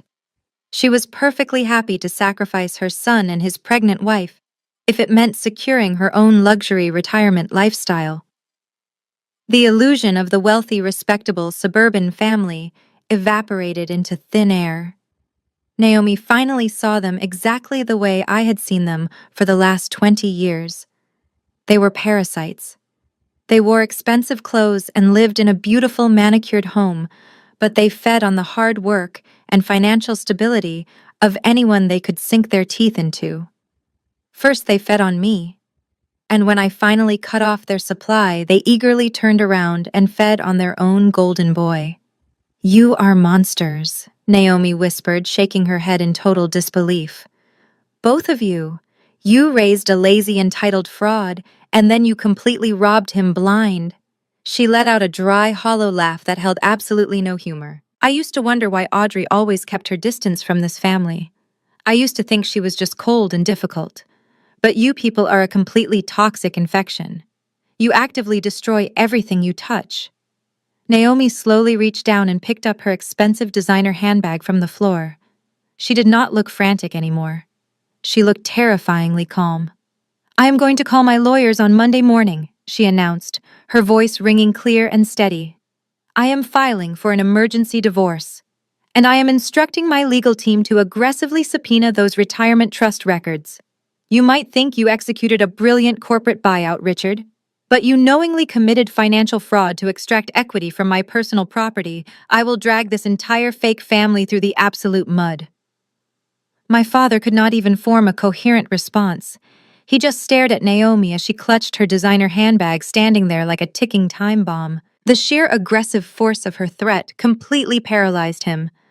But while my father was retreating into a state of shocked silence, my mother suddenly realized that brute force and legal threats were absolutely useless against me.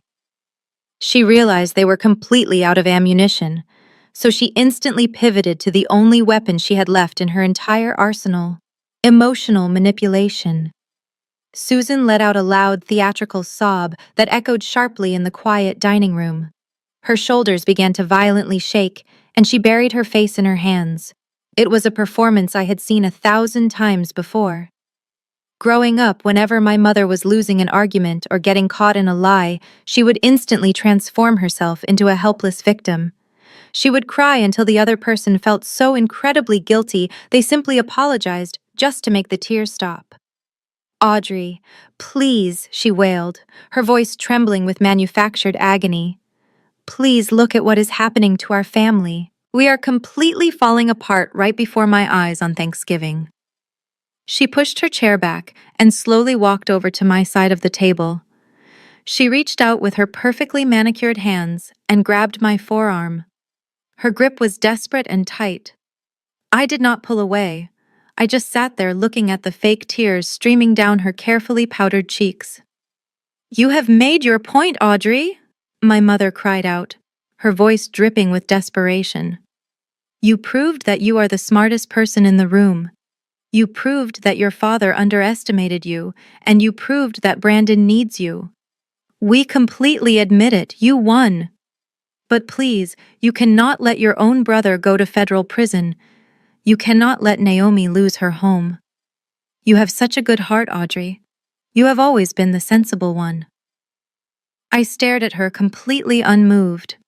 Sensible was just the word she used when she wanted me to quietly absorb their toxic behavior without complaining. You need to be the bigger person here. My mother begged, squeezing my arm tighter. I know you are angry, but you have to forgive us. You can fix this. You can call your lawyers on Monday and merge your new corporation back into the original company. You can bring the massive client contracts back. If you do that, the commercial debt will be easily covered. We can pay Naomi back her $300,000, and everything can just go back to normal. I slowly reached over and removed her hands from my arm. Go back to normal, I repeated, my voice incredibly flat. You mean go back to me working 90-hour weeks to fund Brandon's luxury lifestyle?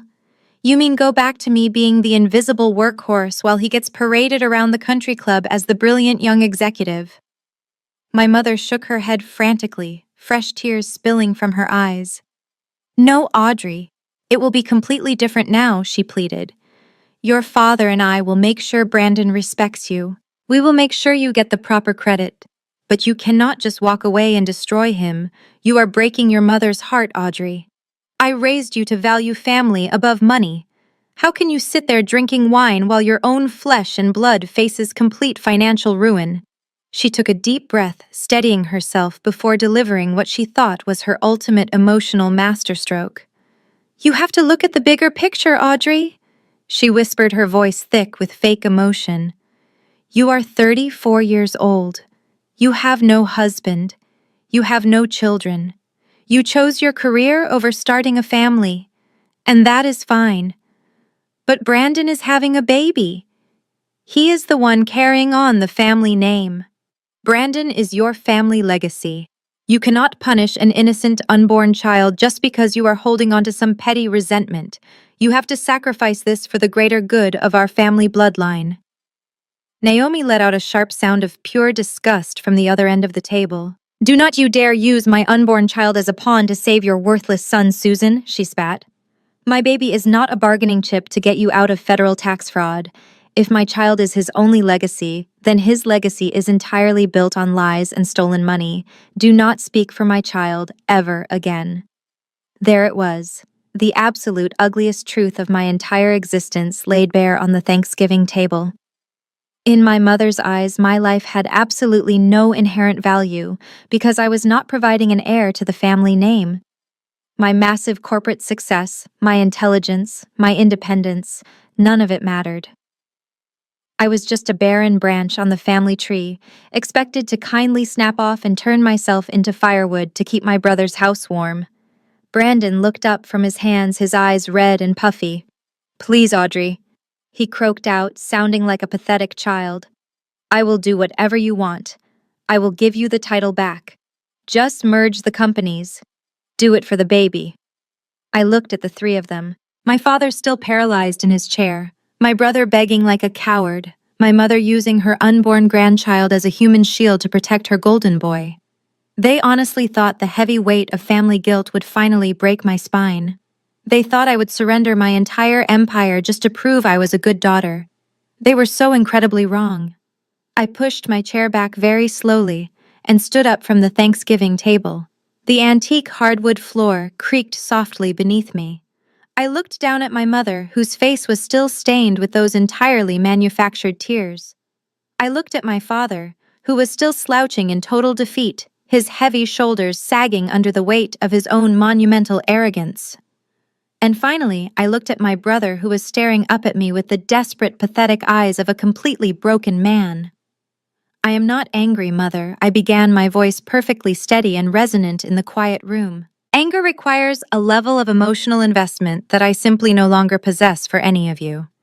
What I feel right now is absolute profound clarity. My mother opened her mouth to speak again, to launch into another pathetic wailing session, but I immediately raised my hand, slicing through the air with sharp, absolute authority. You will not speak right now, I commanded. You have spent my entire life telling me exactly what my place is. Tonight you are going to sit there and listen to me. I walked slowly around the edge of the mahogany table, my heels clicking rhythmically against the floor. For 10 agonizing years, I have been the designated draft horse of this family. I pulled the heavy plow through the mud while Brandon paraded around the show ring wearing blue ribbons he never actually earned. I sacrificed my entire youth for that company. I missed my own birthdays. I slept on a freezing concrete warehouse floor during the winter of our second year to ensure the heating system did not break and destroy our entire inventory. I fought ruthlessly with international suppliers. I navigated devastating global shipping strikes entirely on my own. I built an absolute fortress of wealth from nothing but dirt and pure sheer determination. I paused, standing directly behind Brandon's chair. He stiffened visibly, his shoulders hiking up to his ears, but he did not dare turn around to face me. And what was my reward for all that blood and sweat? I asked the silence. Every single time I achieved a massive corporate milestone, Richard would casually take all the credit at his exclusive country club dinners. He would tell his rich friends that he was the mastermind. And you, Susan, you would constantly pull me aside and tell me not to brag about my massive profit margins because it might make Brandon feel deeply insecure about his latest failed internet venture. I was expected to continuously shrink myself to make him look taller. I was expected to hide my brilliance so his absolute staggering mediocrity would not look so painfully obvious to the rest of the world. I walked back to my side of the table, looking down at the lavish Thanksgiving feast that was now growing completely cold and unappetizing. It looked exactly like our family. Beautiful and perfect on the absolute surface, but entirely dead and cold underneath. You look at my life and you see a barren woman with no legacy because I do not have a child, I said, locking eyes with my mother. You think my existence is somehow tragic, but you are completely blind to reality. My legacy is a multi-million-dollar international supply chain network. My legacy is the absolute financial independence that allows me to stand in this room and watch the three of you panic because you can no longer financially control me. I do not need a husband or a biological child to validate my existence in this world. And I certainly do not need to sacrifice my hard-earned empire to act as a permanent financial safety net for a 31-year-old man-child who cannot even balance a basic corporate ledger. Brandon flinched violently at the insult, but he kept his eyes glued to the expensive rug. Naomi, who was still standing near the edge of the room, gave a slow, almost imperceptible nod of total agreement. You wanted to be the chief executive officer, Brandon, I said, my tone dropping to a lethal, icy whisper. You wanted the prestigious corner office and the massive salary and the unearned respect. Well, congratulations. You officially have the title. You eagerly signed the paperwork. But a real executive does not cry and beg his sister to fix his monumental mistakes. A real executive deals with the angry commercial landlord.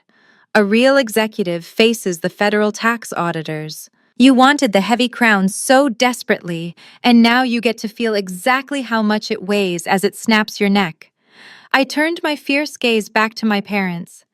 I will never merge my Delaware corporation back into your worthless, bankrupt shell.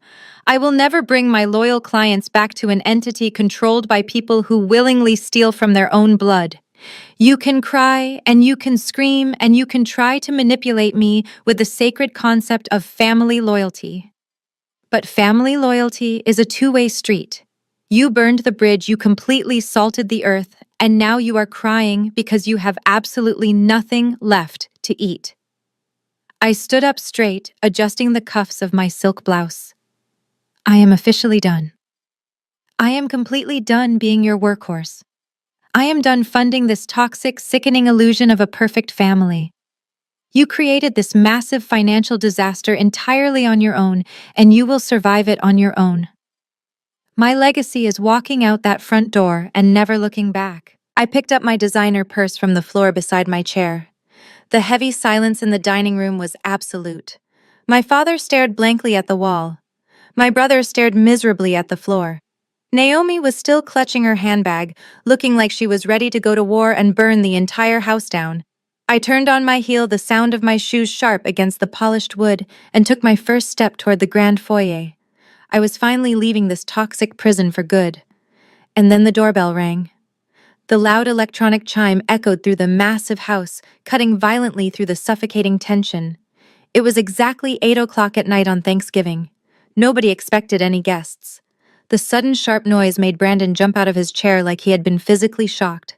My father blinked rapidly, pulling himself out of his defeated stupor. For a brief second, everyone just stared at the wide archway leading to the front door, completely paralyzed by the unexpected interruption. My mother was the first to react. Susan had spent her entire adult life perfecting the art of sweeping massive family traumas directly under the nearest expensive rug. The doorbell was her ultimate salvation. It was a golden excuse to instantly stop talking about federal tax fraud, corporate bankruptcy, and stolen retirement funds. She desperately needed an audience to play her absolute favorite role of the perfect wealthy suburban hostess. "Oh my goodness," Susan gasped loudly, her voice suddenly shifting an entire octave higher. "That must be the neighbors. The Harrisons said they might drop by after dinner to bring us some of their famous homemade pecan pie. We absolutely cannot let them see us looking like this." She moved with terrifying speed. Susan frantically wiped the remaining fake tears from her cheeks using the back of her hands. She smoothed down the front of her expensive silk dress and aggressively patted her perfectly styled hair back into place. She took a deep breath, physically forcing her facial features to rearrange themselves into a bright, welcoming smile. It was honestly chilling to witness how quickly she could switch from a weeping, manipulative victim to a glowing neighborhood socialite in less than 10 seconds. "Please, everyone, just compose yourselves," my mother hissed over her shoulder as she hurried out of the dining room toward the foyer. "Richard, fix your tie right now. Brandon, wipe your face. You are sweating profusely. We will deal with this ridiculous business nonsense after the guests leave." I stopped walking and simply stood in the archway watching her. I was not going to run away out the back door. I wanted to see exactly how she planned to act like everything was perfectly fine while her precious family empire burned to the ground right behind her. I crossed my arms and waited. Susan reached the large double front doors. She unlocked the heavy brass deadbolt and pulled the door wide open, ready to loudly welcome her wealthy country club neighbors with open arms. "Happy Thanksgiving," she sang out, her voice dripping with fake honey. But it was not the Harrisons standing on the front porch. There was no homemade pecan pie. The harsh porch light illuminated a single solitary figure standing in the freezing autumn air. It was a man. He looked to be in his late 40s, completely unremarkable in almost every way. He was not dressed for a festive holiday dinner. He was wearing a plain, cheap gray suit that looked slightly wrinkled from sitting in a car for too long. He had a thick, dark winter coat pulled tight against the wind, and he was holding a very thick, heavily taped manila envelope under his left arm.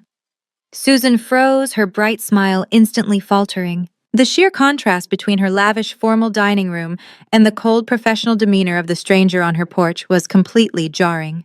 A gust of cold wind blew a few dead autumn leaves across the marble threshold.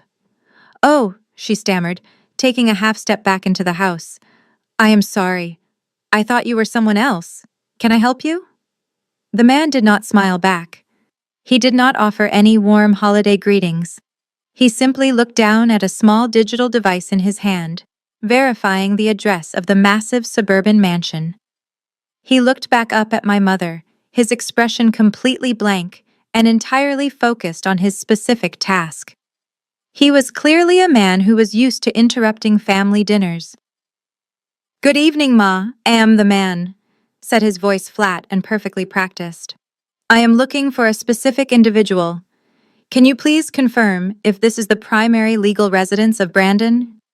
My mother tightened her grip on the edge of the heavy wooden door. Her maternal instinct suddenly flared up, replacing her fake hostess persona with deep suspicion. "Who is asking?" she demanded, her voice returning to its normal, cold, defensive tone. "I am an independent contractor," the man replied, stepping slightly closer to the threshold. "I have been strictly instructed to make direct physical contact. Is he currently on the premises tonight?" Brandon, who had been nervously hovering near the dining room table, heard his name. He stepped out into the grand foyer, his face still pale and glistening with anxious sweat. He looked like a deer caught in the headlights. "Who is it, Mom?" Brandon called out, walking slowly toward the open door. "What is going on?" The man in the plain suit did not even acknowledge my mother. His eyes completely bypassed her fake hostess smile and locked directly onto my brother, who was standing just a few feet away. The contractor stepped smoothly past the threshold, invading the pristine grand foyer of my parents' massive suburban home without a single ounce of hesitation. He held the thick manila envelope out in front of him like it was a loaded weapon. "Are you Brandon?" the man asked, his voice cutting through the heavy tension like a sharp knife. Brandon swallowed hard, his Adam apple bobbing nervously. He looked at my mother and then back at the stranger. "Yes," he answered, his voice barely a whisper. "I am Brandon. What is this about?" The man did not offer an explanation. He simply thrust the heavy envelope directly into Brandon's chest, forcing my brother to grab it before it fell to the floor. "You have officially been served," the man said, entirely devoid of emotion. "Have a pleasant Thanksgiving." Without another word, the man turned around, walked back out into the cold autumn night, and firmly pulled the heavy double doors shut behind him. The loud click of the brass deadbolt locking into place sounded like a prison cell slamming shut. Brandon stood frozen in the middle of the foyer, holding the thick envelope with both hands like it was covered in toxic poison. My mother stared at the closed door, her chest heaving with panicked breaths. My father slowly walked out of the dining room, his heavy footsteps echoing on the hardwood floor. Naomi followed closely behind him, her eyes narrowed in deep suspicion. "Open it," Richard commanded, his voice rough and completely stripped of his usual arrogant confidence. "Open it right now and tell me exactly what it says." Brandon fumbled with the heavy tape sealing the top of the envelope. His hands were shaking so violently that he nearly dropped the entire package. He finally managed to rip the thick paper open and pulled out a massive stack of legal documents. The pages were covered in bold black text and stamped with the official seal of the State Commercial Court. Brandon stared at this first page. His eyes darted rapidly back and forth across the legal jargon. As he read, the remaining blood completely drained from his face, leaving him looking like an absolute ghost. His knees buckled slightly, and he had to lean against the foyer wall just to keep himself standing upright. "What is it?" Naomi demanded, taking a step closer to him. "Stop reading it to yourself and tell us what you just got served with." "It is the landlord." Brandon choked out, his voice cracking horribly.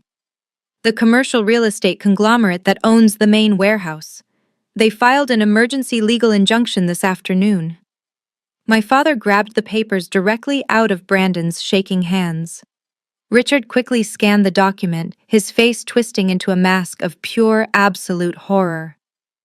I walked slowly out of the dining room and leaned against the doorframe, watching the final piece of my trap snap perfectly into place. "When you filed the corporate transfer documents this morning, Brandon," I said, my voice echoing calmly in the large open space, "you triggered an automatic legal clause in the commercial lease agreement.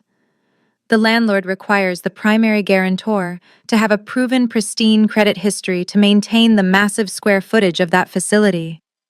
You have absolutely no corporate credit history, and your personal credit score is a complete disaster due to those failed internet investments you hid from your wife." Naomi let out a sharp, bitter laugh, covering her mouth in sheer disbelief. The automated risk assessment software flagged the transfer immediately. I continued, watching my father read the exact words I was saying. The real estate conglomerate instantly realized the new chief executive officer was an incredibly high-risk tenant. And because they know the lucrative vendor contracts are suddenly gone, they are not taking any chances with their property. "They are demanding a massive security deposit," my father read aloud, his voice trembling with genuine fear. "Because the new tenant failed the mandatory financial background check, the landlord is legally invoking the emergency protection clause." "How much?" Naomi asked, her voice completely devoid of any sympathy. "How much do they want?" Richard looked up, his eyes wide and panicked. $200,000, he whispered. They are demanding a certified cashier's check for exactly $200,000 by Monday morning at 9 o'clock. And if he does not pay it, Naomi pressed, stepping right into my father's personal space. What happens on Monday morning if your brilliant son does not hand them $200,000 in cash? My father looked back down at the legal injunction, his hands shaking just as violently as Brandon's had.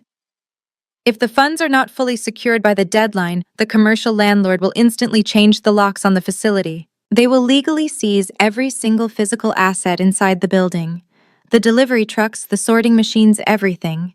They will liquidate all of the equipment to cover the remaining balance of the broken lease. Brandon let out a pathetic whimpering sound, sliding slowly down the expensive wallpaper until he was sitting completely defeated on the cold hardwood floor of the grand foyer. The brilliant illusion of his massive corporate empire was now entirely dead. He possessed absolutely no clients. He possessed absolutely no operating cash. And by 9 o'clock on Monday morning, he would not even possess a physical building to walk into. His beautiful pregnant wife had openly promised to divorce him and strip away whatever equity remained in his personal assets. Our arrogant parents had completely drained his finances to line their own pockets. The absolute worst Thanksgiving of his entire life was finally culminating in his total, utter destruction. He simply stared blankly ahead into the void, entirely bankrupt. He simply stared blankly ahead into the void, entirely bankrupt. The silence in the grand foyer was broken only by the sound of Brandon's ragged, shallow breathing. But as the sheer reality of his impending destruction fully settled over him, something inside his fragile mind finally completely snapped.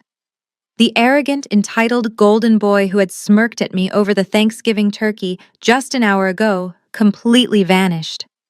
He scrambled up from the hardwood floor, but his legs could not support his weight. Instead, he practically crawled across the expensive rug, closing the distance between us until he was directly at my feet. Brandon threw himself down onto his knees right in front of me. He reached out with his trembling, sweaty hands and grabbed the hem of my silk coat. "Audrey, please," he sobbed, his voice breaking into a high-pitched, pathetic wail. "Please, you have to save me. You have the money. Your new corporation has the millions. You can easily write them a check on Monday morning and make this all go away. Please do not let them take everything." I looked down at the top of his perfectly styled hair, which was now completely ruined and plastered to his forehead with cold sweat. "Let go of my coat, Brandon," I commanded, my voice completely devoid of any sympathy. He did not let go. He gripped the expensive fabric tighter, burying his face into his hands as the tears freely flowed. "I will do anything," he begged, his words tumbling out in a frantic, desperate rush. "I will completely step down. I will publicly sign the company back over to you immediately. I will come to your new office and work for absolutely free. I will clean your personal office. I will scrub the warehouse floors on my hands and knees. I will take out the garbage every single night. Just please pay the commercial landlord. I cannot go to federal prison. I cannot lose everything I have." My father took a hesitant step forward, clearly horrified by the absolute pathetic sight of his only son begging like a stray dog. "Get up, Brandon," my father barked, trying to inject some authority back into the room. "Have some dignity. We will call the lawyers and figure this out." Brandon whipped his head around to look at our father, his face red and covered in tears. "There is nothing to figure out," he screamed, his voice echoing violently off the high ceiling. "You gave me a dead company, Richard. You stole my money and you handed me a literal death sentence. There are no lawyers who can magically fix a massive commercial lease default by Monday morning. Audrey is the only one with the operating capital." He turned back to me, looking up with those desperate, pathetic eyes. "Please, Audrey," he whimpered again. "We are blood. We are family." I took a deliberate step backward, ripping the hem of my coat out of his sweaty grasp. "You stopped being my family the absolute second you tried to steal my life work," I said, looking down at him with pure cold disgust. "You wanted to be the chief executive officer, Brandon. You wanted the power and the prestige. Well, the heavy crown is entirely yours. Enjoy the empty warehouse before they completely lock you out of it. Suddenly, another sound cut through his pathetic sobbing. It was the sharp, heavy sound of expensive metal hitting polished wood. Everyone turned their heads back toward the dining room. Naomi had walked back over to the Thanksgiving table. She was standing perfectly straight, her face an absolute mask of cold, calculating resolve. She had just violently yanked her massive diamond wedding ring off her finger and slammed it directly onto the mahogany table right next to the useless corporate transfer documents. Brandon gasped, scrambling slightly backward on the floor. "Naomi, what are you doing?" He choked out, his eyes wide with fresh terror. Naomi ignored him completely. She reached into her designer purse and pulled out her smartphone. She tapped the screen a few times and lifted the device to her ear. We all stood there in absolute silence, listening to the line ring. "Hey, it is me, Naomi," said her voice totally flat and strictly professional. "I need you to come pick me up at Richard's house right now. No, do not get out of the car when you pull up, just idle in the driveway. I am leaving immediately. Yes, everything is completely ruined. I will explain it all in the car." She ended the call and dropped the phone back into her purse. She zipped it shut with a loud, sharp sound that felt incredibly final. Naomi Brandon pleaded, holding his hands out toward her. "Please do not walk out on me. Not tonight. We have a baby. We can rebuild this." Naomi looked down at the pathetic man kneeling on the floor of the foyer. Her expression held absolutely zero love and zero pity. "I am not rebuilding a single thing with a fraudulent, entitled coward," she said, her words slicing through the air like a razor blade. "I am calling my attorney first thing on Monday morning. I am officially filing for divorce, and I am aggressively pursuing full legal custody of my child. Do not try to call me. Do not try to follow me. You are completely dead to me, Brandon." With her final piece spoken, Naomi turned on her heel and walked purposefully toward the heavy double doors. She simply opened the door, stepped out into the freezing autumn night, and left them all entirely behind to rot in the massive nightmare they had created for themselves. The freezing draft from the open door lingered in the grand foyer for a long moment. Brandon remained completely frozen on his hands and knees, staring blankly at the empty space where his furious wife had just stood. The silence in the house was absolute and suffocating.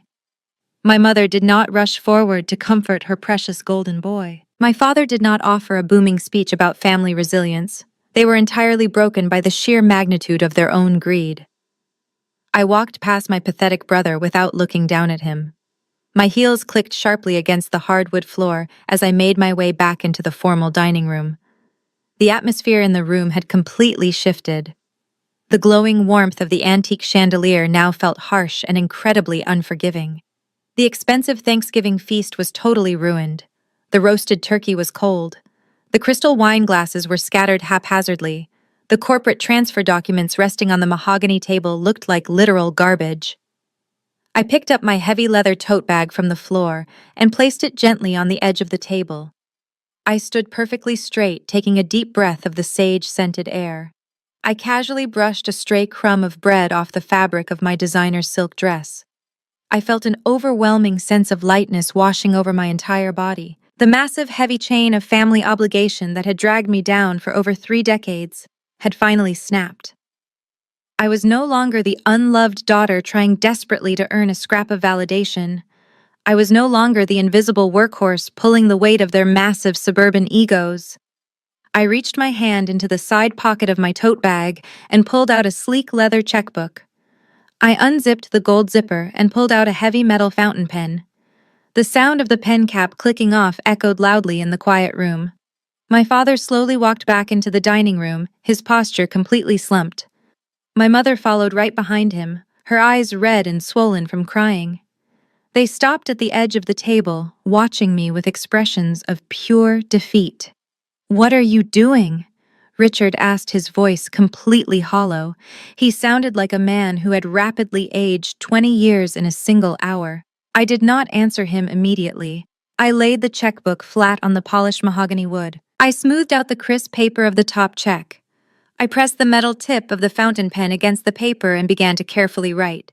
I wrote out the current date, I wrote the legal name of my father, Richard, and then I carefully wrote out the exact numerical amount, $50,000. 5 years ago, I said, my voice steady and clear, cutting through the silence, I came to you asking for help. I needed a co-signer for a commercial lease to start my business.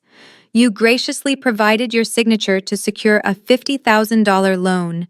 You then aggressively used that single signature to legally bind me to your absolute control. You held it over my head at every single family gathering.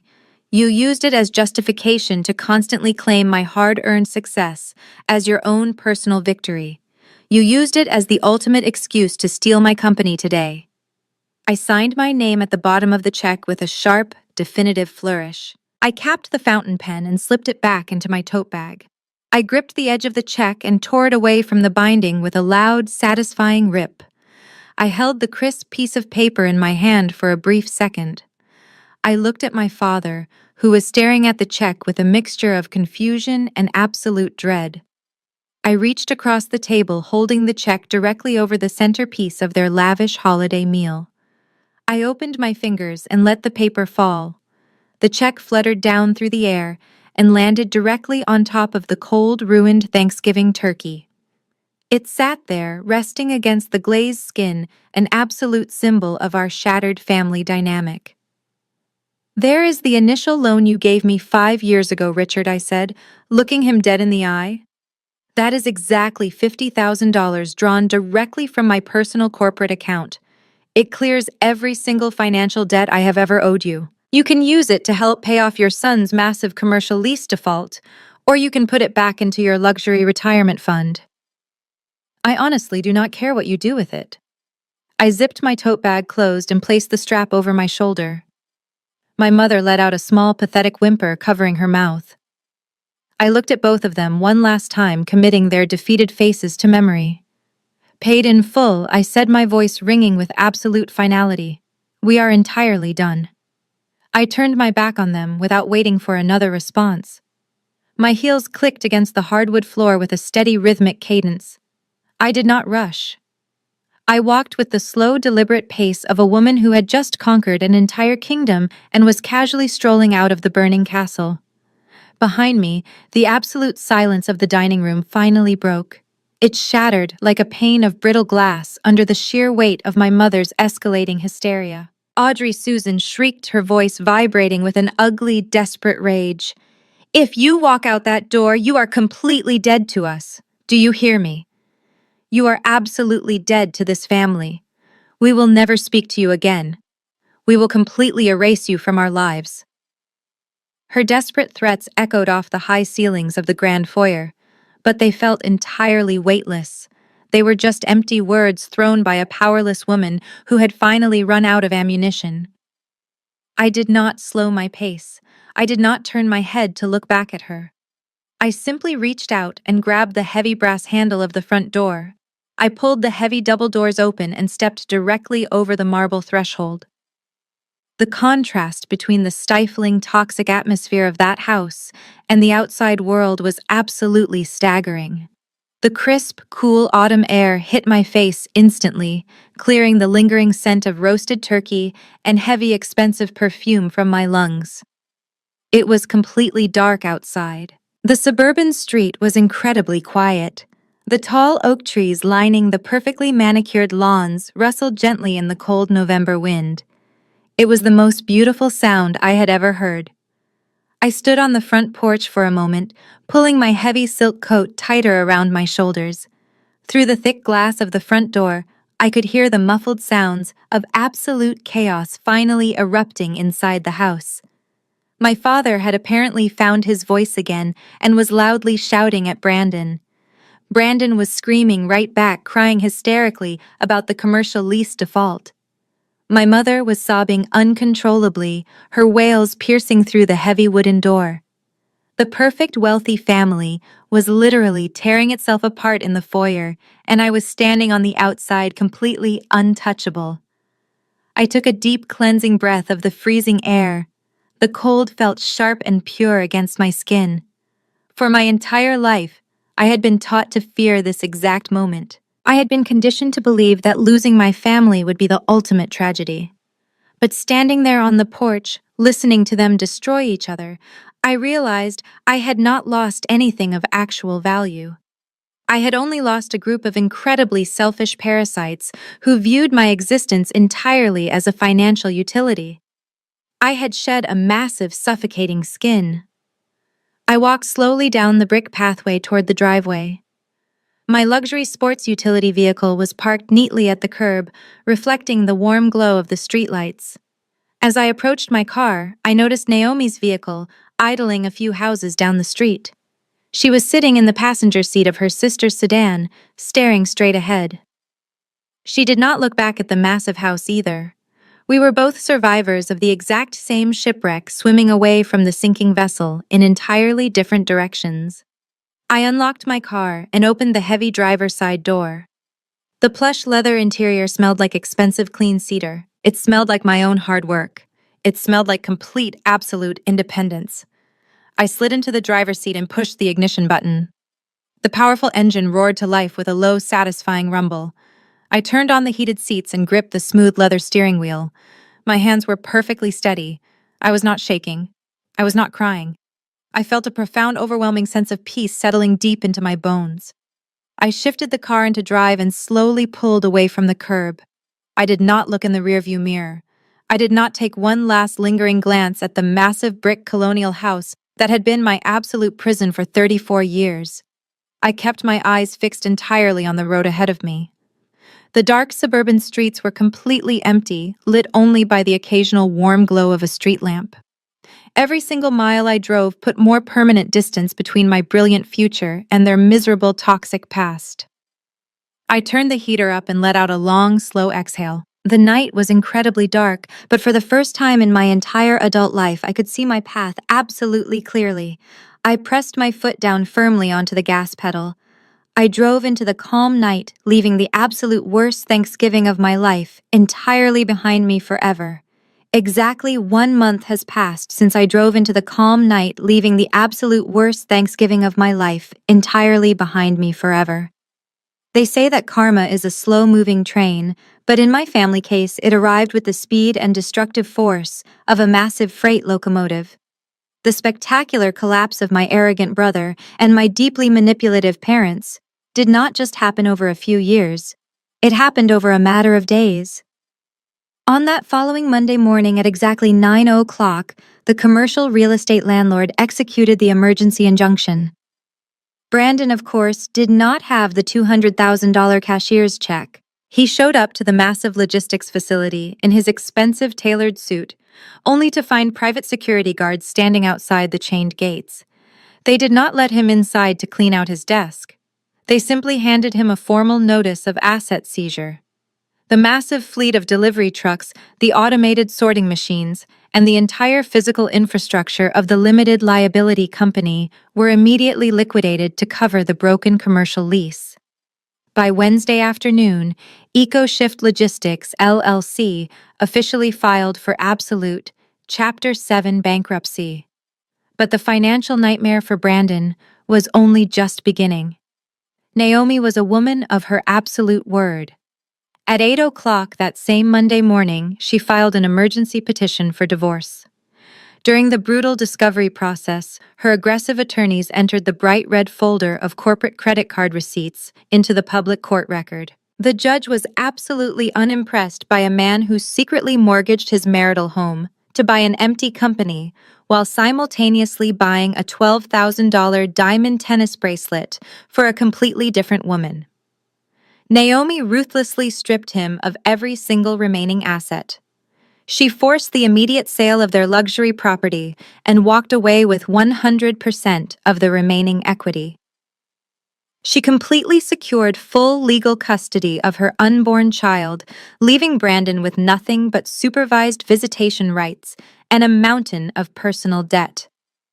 Naomi, meanwhile, just closed a record-breaking commercial real estate deal and bought herself a beautiful new townhouse downtown, entirely erasing his last name from all of her professional branding. My parents desperately tried to protect their golden boy.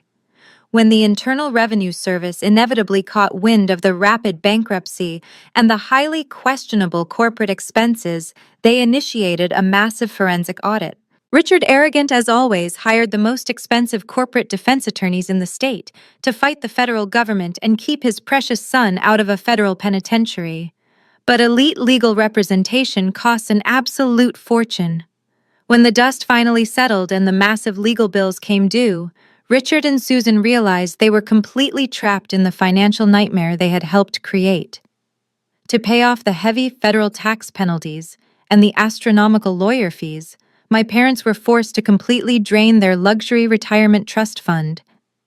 But even that massive amount of cash was not enough.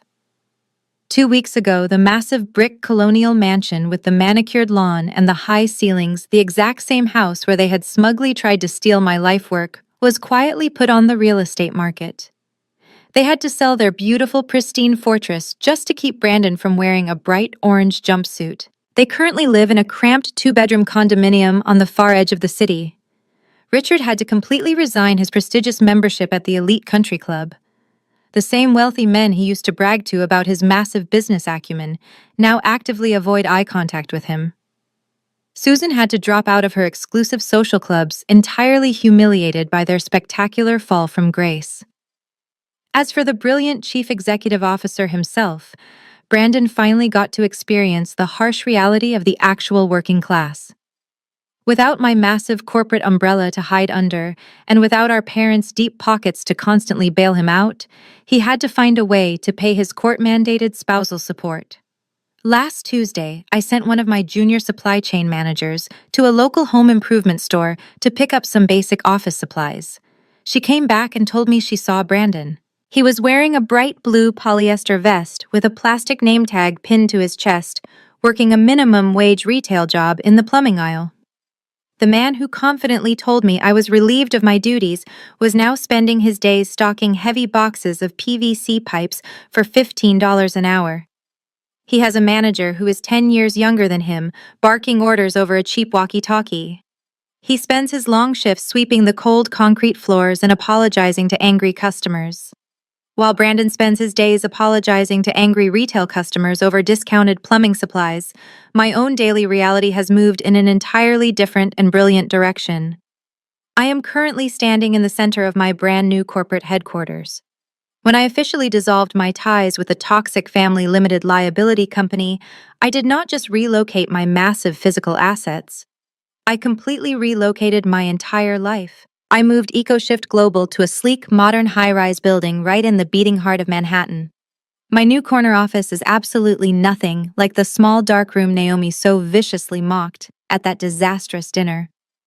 It features massive floor-to-ceiling glass windows that offer a breathtaking panoramic view of the iconic New York City skyline.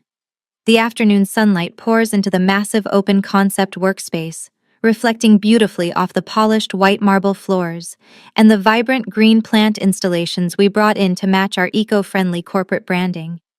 It is a brilliant open space designed for genuine growth and collaborative innovation, not for family manipulation and endless petty power struggles.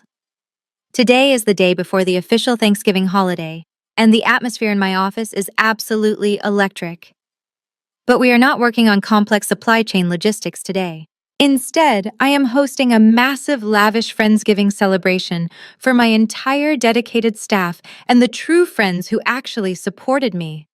I brought in a premium local catering company to set up a massive, beautiful buffet of roasted turkey garlic mashed potatoes and fresh, seasonal vegetables right in the center of our executive boardroom. The air smells like cinnamon apple cider and genuine, unadulterated happiness. The food is completely different from the dry turkey and tense silence of last year. We have fresh cranberry sauce pumpkin pies and an incredible spread of artisan cheeses. Everyone is encouraged to eat as much as they want and to take plenty of delicious leftovers home to their families. I look around the spacious room and see the smiling faces of the people who actually matter. These are the loyal senior managers, the brilliant tech developers, and the dedicated warehouse supervisors who immediately resigned from the old company the exact second I told them I was leaving. They trusted my leadership so completely that they followed me to the new Delaware Corporation without a single moment of hesitation. They are laughing, sharing funny stories, and raising crystal glasses of champagne. There is no underlying toxic tension. There are no secret malicious agendas. There is absolutely no one sitting at this Thanksgiving table secretly plotting to steal my hard-earned equity. My lead software engineer, a brilliant young woman who helped me code the proprietary routing algorithm, walks over and hands me a fresh glass of sparkling cider. She clinks her glass against mine and offers a warm, genuine smile. "We have a lot to be thankful for this year, Audrey," she says, her voice filled with sincere gratitude. I take a slow sip of the sweet drink and look down at the sleek digital tablet resting on my glass desk. She is absolutely right. We have an incredible amount of things to celebrate. Just this morning, I completely finalized the complex legal paperwork for a massive Series A funding round. A major venture capital firm based out of Silicon Valley had been aggressively tracking my impressive corporate restructuring. They saw exactly how efficiently I pivoted the entire business model and legally retained every single top-tier commercial client. They were so incredibly impressed with my ruthless efficiency and my flawless financial ledgers that they officially valued EcoShift Global at over $50 million. They just wired $15 million of liquid operating capital directly into my corporate accounts to help us aggressively expand our infrastructure into the European market. I am no longer just surviving the daily grind of running a local suburban warehouse. I am actively building a massive international empire completely on my own terms. I do not have a narcissistic father looming over my shoulder, constantly claiming credit for my brilliant negotiations. I do not have a manipulative mother telling me to shrink my ambitions to protect a fragile male ego. I am the sole founder and the undisputed chief executive officer, and absolutely nobody can ever take that away from me again. I walk over to the massive glass window and look down at the busy city streets far below. Millions of people are rushing around, living their own complex lives. A year ago, I was completely suffocating under the heavy, oppressive weight of family expectations. I believed that my own massive success was somehow a terrible burden that I had to constantly apologize for just to keep the peace. But standing here, I am entirely free. I slowly look away from the massive window and turn back to face my amazing team. The beautiful sounds of their laughter and the clinking of their glasses fill the room. This is what a real family looks like. For so long, I was aggressively conditioned to believe that family was strictly defined by biology and shared last names. I was taught that blood was a binding contract that forced you to endlessly tolerate disrespect, manipulation, and outright theft. Society constantly tells us that we must forgive our relatives simply because we share the same genetic makeup. But that is a complete and absolute lie. True family is not an obligation you are born into. It is a conscious choice you make every single day. True family celebrates your massive victories instead of actively trying to diminish them to protect their own fragile insecurities. True family does not view your hard work as a communal bank account to be raided whenever they make a terrible personal decision. Looking back at that disastrous Thanksgiving dinner, I realized something incredibly profound. When people hear my story, they immediately assume that my greatest revenge was the flawless corporate trap I set. They think the ultimate payoff was watching my brother completely lose his mind over the commercial lease default, or watching my parents aggressively drain their luxury retirement fund to keep him out of federal prison. The financial ruin and the total collapse of their fake suburban empire was definitely a satisfying consequence of their own unbridled greed. But the money was never the actual point. The greatest and most exquisite revenge I ever achieved was the quiet realization that I simply no longer care what any of them think about me. For 34 years, my entire sense of self-worth was entirely tethered to their conditional approval. I built a multi-million-dollar logistics company just hoping my father would finally look at me with genuine pride. I bought expensive gifts and funded luxury vacations, hoping my mother would finally stop comparing me to my utterly useless brother.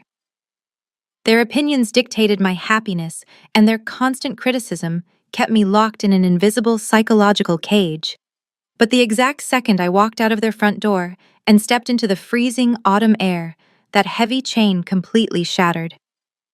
I do not care if my father thinks I am a ruthless traitor.